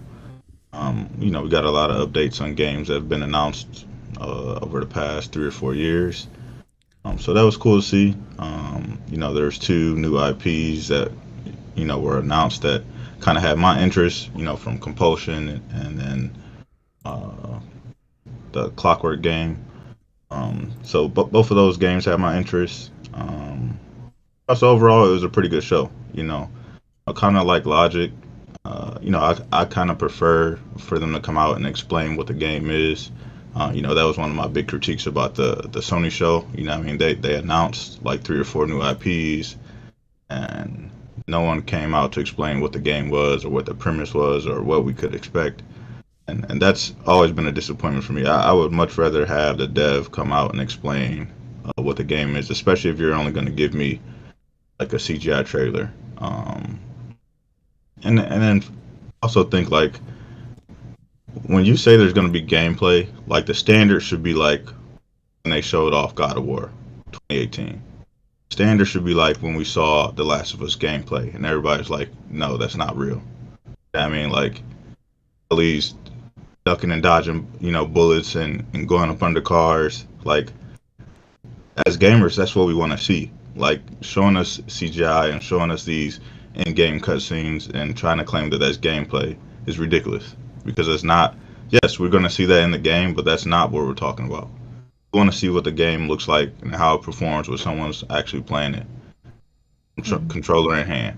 I mean, so that's been my critique over the entire Summer Games Fest, festivities with all these showcases, is that we see all these games, and there have been, a few games that have actually shown, real gameplay and things like that, but most of them haven't, and they're trying to claim that they are, and it's just ridiculous. Yeah, I do want to throw one. I do want to throw one positive, just because I'm sure everything that I said sounded negative. What I will say is, one takeaway from the Xbox showcase is they showed what to me was a more diversified portfolio of games than they have typically shown, and I think that's positive.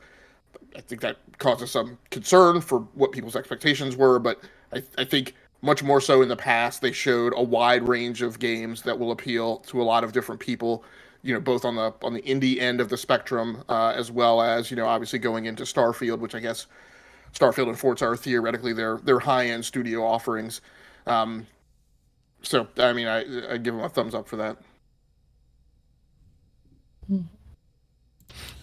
Yeah, no, I'm with you guys too on the gameplay stuff. Like, I definitely, that was, and I mentioned it earlier, it was kind of a low point for me, and I like the sizzle reels, but yeah, I definitely kind of like the E3 days, like when the developers used to talk about a game and somebody else would come out with the control, they play, kind of walk you through the gameplay and what the game is. I kind of miss that, as opposed to trying to hunt down information. I do have with us, Gaming Forte just joined us. Forte, what's up, man? And your timing is perfect here, sir, as we talk about the Xbox showcase. What were your thoughts on the showcase? Well, first of all, I'm shocked y'all still live. I got home from work and I just turned on YouTube and I was like, oh, they still talking? I'm about to jump in here. I said, it's still going on? But yeah, man. Well, first of all, good to see all you guys. Your buddy's not here though, but that's okay.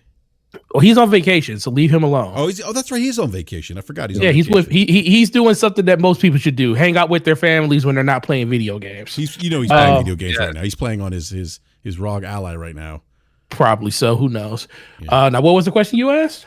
The Xbox showcase. What are your thoughts?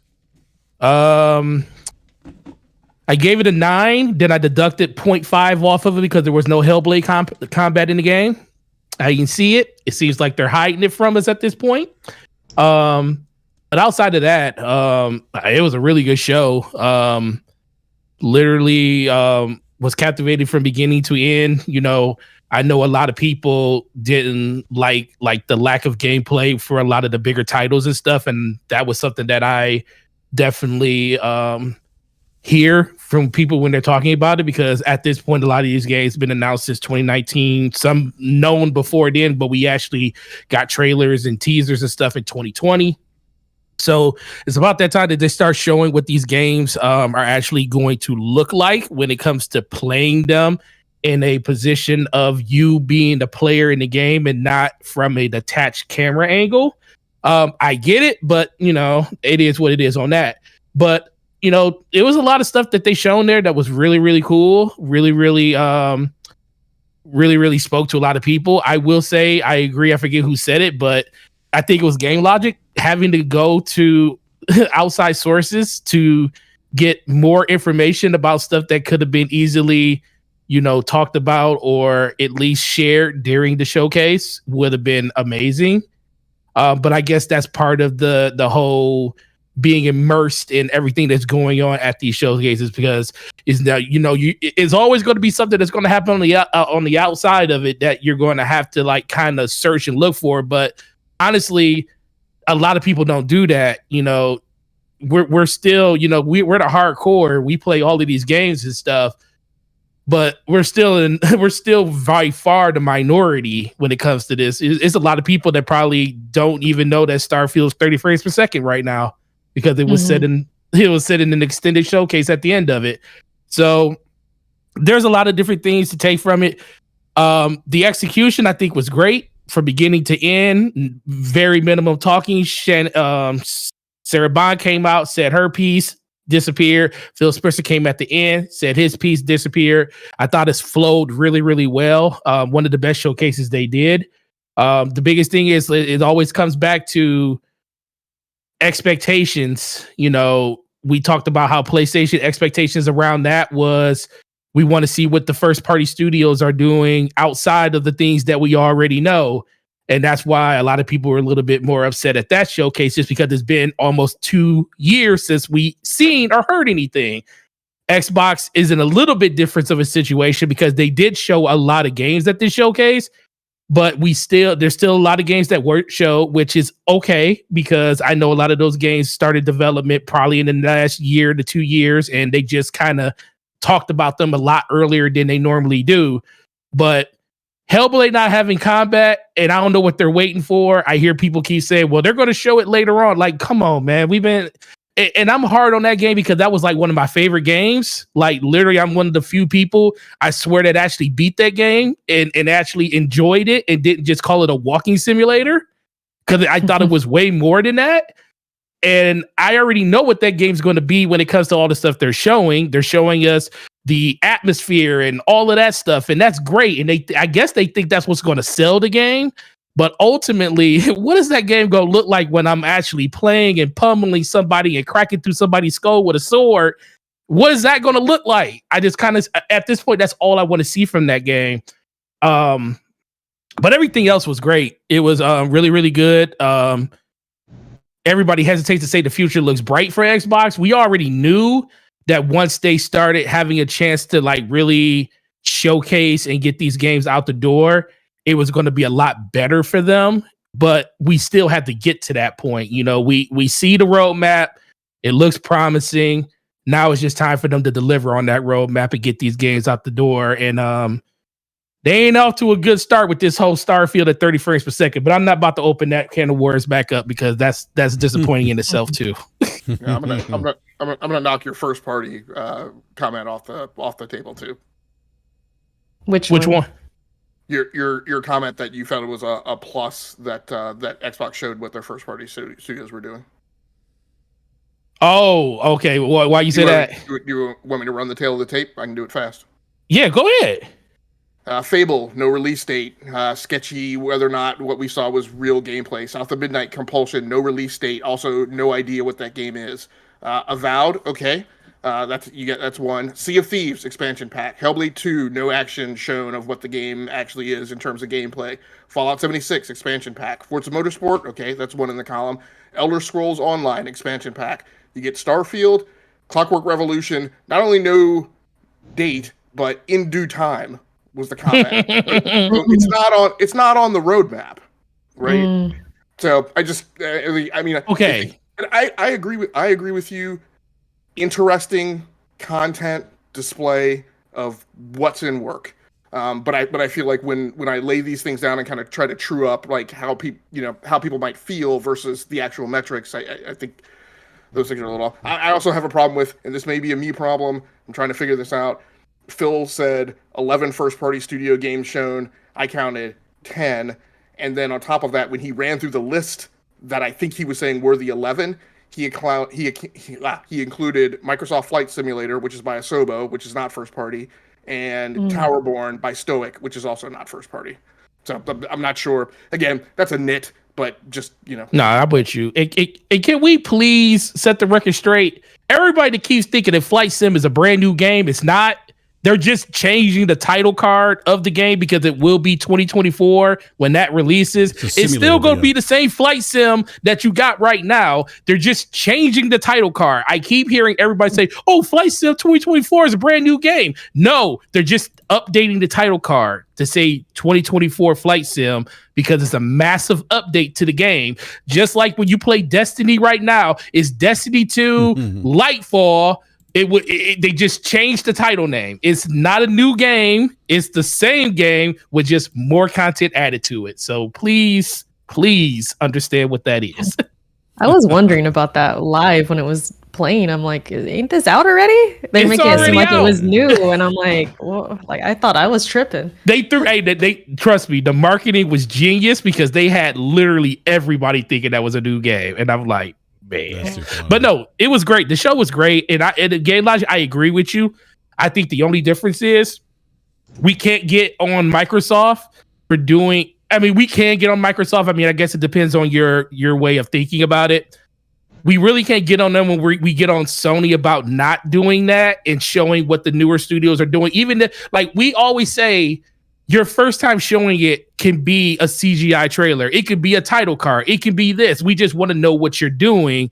But then we kind of, critique them for doing it. But that's a person by person conversation. I know exactly what you mean by that because you're not that type of person that wants to see that. You want to know, when is it coming?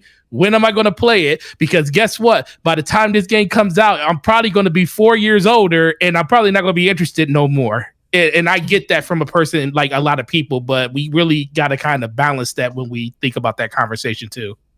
Yeah, and I already said, there was no look. I mean, Microsoft did what they did last June. They did what they did in January. Right. There was no way for me for them to come out upside on this across the board. Right. There were points of light where they could maybe pull off something good, but in general. And I get it. They've decided that Phil's mea culpa, right, in that kind of funny games daily, like that's the most admission that we're gonna get of the things that are going wrong at Microsoft. And this showcase was I guess yet another let's wipe our hands clean and kind of do a reset and reset expectations. So fine. But like I said, I wanted to take a look at, what the actual details were and some of their metrics. Forte, I hear what you're saying about Microsoft Flight Simulator, but what I've seen is a lot saying that this is not an expansion pack or DLC. But I'll look into it more. But yeah, it's kind of hard to believe that that's a brand new game. So they're going to have to. I guarantee when this game comes out, there's only one flight sim in your Game Pass, not two. Yeah, that'll be interesting. I mean, and of course, this used to be the old model for Microsoft Flight Simulator, right? I mean, a new version would come out like every few years, and it was a new version. But I guess we'll see how this goes. Yep, definitely, I agree, 100%. All right, gentlemen. Well, I need to go. I need to go to bed. Do what? Play Diablo? No, I need to go to bed. No, I need to go to bed. I gotta. No, you need to play Diablo. I wish I could. I did. Game of the year, Diablo. Last week, I actually stayed up with Slow-Mo playing a little bit Diablo, but no, I need to go to bed. But yeah, so I want to give a big shout out to everyone in the live chat. Well, give a big shout out, huge shout out to everyone in the live chat. Please do me a favor, smash that like button. We have like 200 people here watching, only 67 likes. Please smash that like button. If you're new to the show, please subscribe, hit the bell notification so that you're alerted when we go live. Also want to give a big shout out to our guests tonight. We got Ericuts for the win and Mooch. Ericuts, thank you so much for joining us tonight. Really appreciate your time. It was fun. It was fun. It was a good time. Is this my outro? Should I give it? Let everyone can find you. Yeah, so Ericuts for the win. If you look at the video or the links, I'm sure it'll be in there, right, Brap? You have some links in there, maybe. I'll drop some links in there later. Yeah. You can find me by that name anywhere. I'm on TikTok, I'm on YouTube, I'm on Twitter, and I put up. I do content every week. I'm trying to get more consistent, so yeah, I'm doing that and doing a lot of Souls content. If you're into Souls-like games, I'm your girl. So come check me out. And yeah, I had a good time. It was good hanging out with Mooch again, and then of course Logic. Logic had a lot of good points tonight. Brap, always a good host as always. And then Forte coming in, hot, and that was cool. I missed you, Grandma. Yeah, I'm your grandma. That's right. I am the grandma of Forte. If you guys didn't know, and then B Money too. It's good seeing you guys. So I had fun. Thanks for having me. No, absolutely, Erica. And actually, Forte did you a solid and put the link to your YouTube channel. There you go. Yeah. So please check out Erica's YouTube channel. Always puts out great content. So Erica, thank you again for joining us this evening. Always a pleasure. Please watch that stream last night. It was so funny. My stream? Yeah. I was working on a thumbnail for a video while I was listening to it, and I was just I'm so happy because, if you guys don't know, I left Twitch. I used to stream on Twitch. Thank God. I got sick of them. So I went to YouTube because I already had a YouTube, of course. It was easy, but I've been streaming there every Tuesday, except for when I was sick, but my numbers are going up. So I'm very happy with what's been going on there. So yeah, you guys, every Tuesday I'm live there, 6 p.m. Pacific. Nice. Hang out with me. Mm-hmm. Nice. All right. Awesome. Well, let me grab the super chat real quick before I get to the rest of the outros. Button Basher gave me the $5 super chat. Says, highly enjoyed this episode. Can't wait to be on next week. Actually, yes, Mooch, Button Basher will be on BRAP next Wednesday. So that'll be great. Love it. He's a great guest.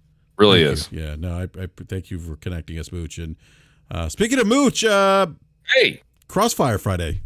Yes, absolutely. Going to be an outstanding show, by the way. Really, really excited about this week. We've got Lono's returning. Yeah, well, I tried to get Phil. He was a little busy. But yeah, no, we got Lono's coming back on the show. We got BG's coming back on the show. We got a couple others. It's going to be It's just going to be an insane show. We're going to really go in depth on the reviews of what we just kind of talked about a bit tonight, and then the controversies that are what goes on Twitter, and of course it's Crossfire, so it'll be a lot of. We're going to do what we do best over there. I do have to say, shout out to Erica for going over and making the plunge and leaving Twitch. I'm still over there on that little island. I'm still over on that little purple island. I want to come over to YouTube. I may bring my talents to YouTube. I don't know. I'm still over there. I don't like what Twitch is doing, so I don't blame you, Erica. I think you made the right move. They're messing up over there. They keep messing up, too. They're just very content, I guess. I don't know. See how they're content when they're just people are leaving like mad. So you did the right thing. I may move over to YouTube and do that same thing as well. I do want to say you got your audience there waiting. Yeah, they're there. So. It really, as you noticed, it's different. Audience numbers are. It's very hard to bring YouTube over to Twitch. It is an extremely difficult thing to do. Mm-hmm. Especially now. Yeah, especially now. So I mean, I got to tell you, I may be doing that move. That being said, Crossfire 7 p.m. Eastern, of course, Friday night. It's going to be great. I'm very excited. Outstanding always to talk to B Money.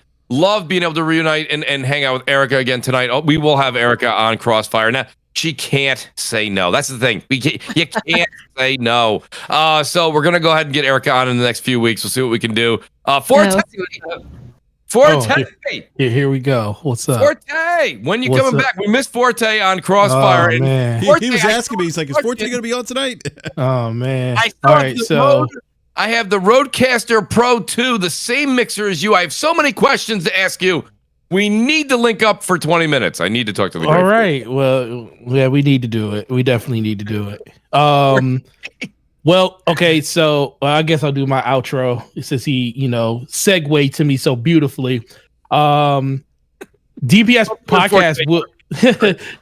podcast will not be tomorrow. It will be on Friday because the homie is still out of town. He won't be back in time. And I told him, ain't no reason for us to do a show when you dead sleep. Ain't nobody gonna want to listen. So we're gonna let him rest, get his his sleep in, and we're gonna do it at 9 p.m. on Friday. So Mooch, what I can do for you, because I actually took the day off, I can come through Crossfire tomorrow, and I just have to leave probably like 30 minutes before because I got to set up for DPS.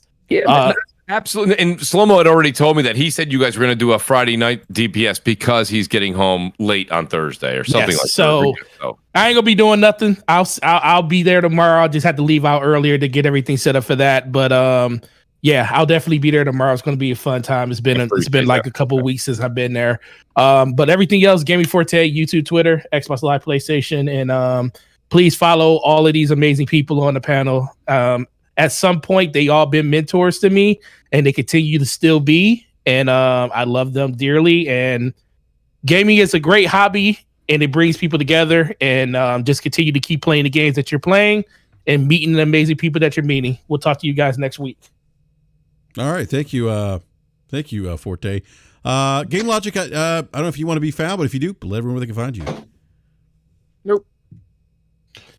Do you say nope? Nope. He said nope. You know what?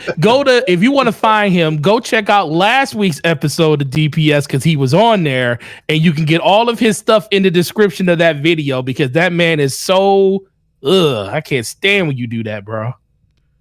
Sorry. Last week's episode may not be great though. I was apparently way off on my Xbox showcase predictions, but we all were, sir. I chose an algorithm and I stuck with it. Oh no, his algorithm was what did they do to me wrong in the last year?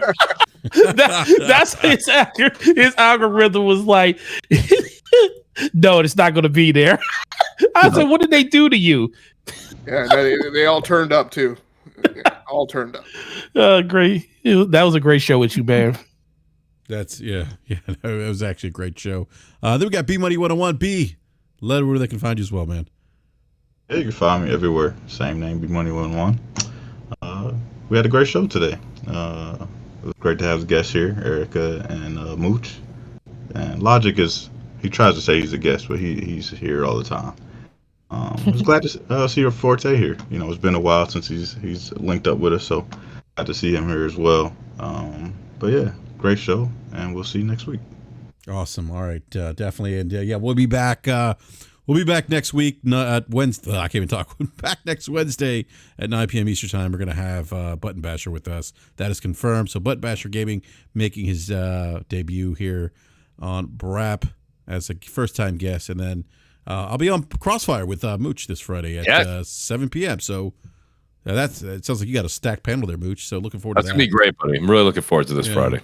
Yeah. So and a big shout out to Slow-Mo Backslap, the man who doesn't sleep.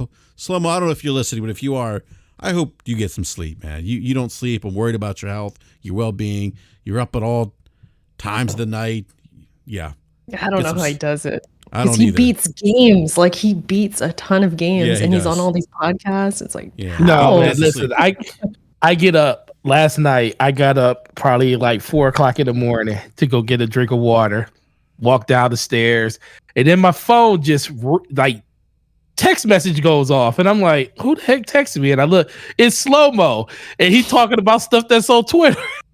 I was like, wait a minute, hold up. I responded to it. I was like, oh.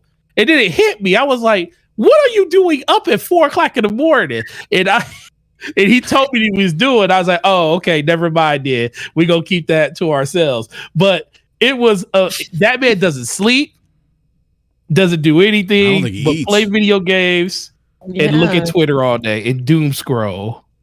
Yeah, I don't, yeah. I don't know how he does it, but 4 o'clock in the morning asking me a question. Yeah, exactly. Yeah, I've seen those tweets too. So, but big shout out to Slow-Mo. But again, everyone, thank you for watching the show tonight live. Appreciate it. Again, smash that like button if you do. Subscribe, hit the bell notification. We'll be back next Wednesday at 9 p.m. Eastern time. May do a BRAP rant this weekend, possibly, maybe. So keep an eye out for that. Follow me on Twitter at BRAP_podcast.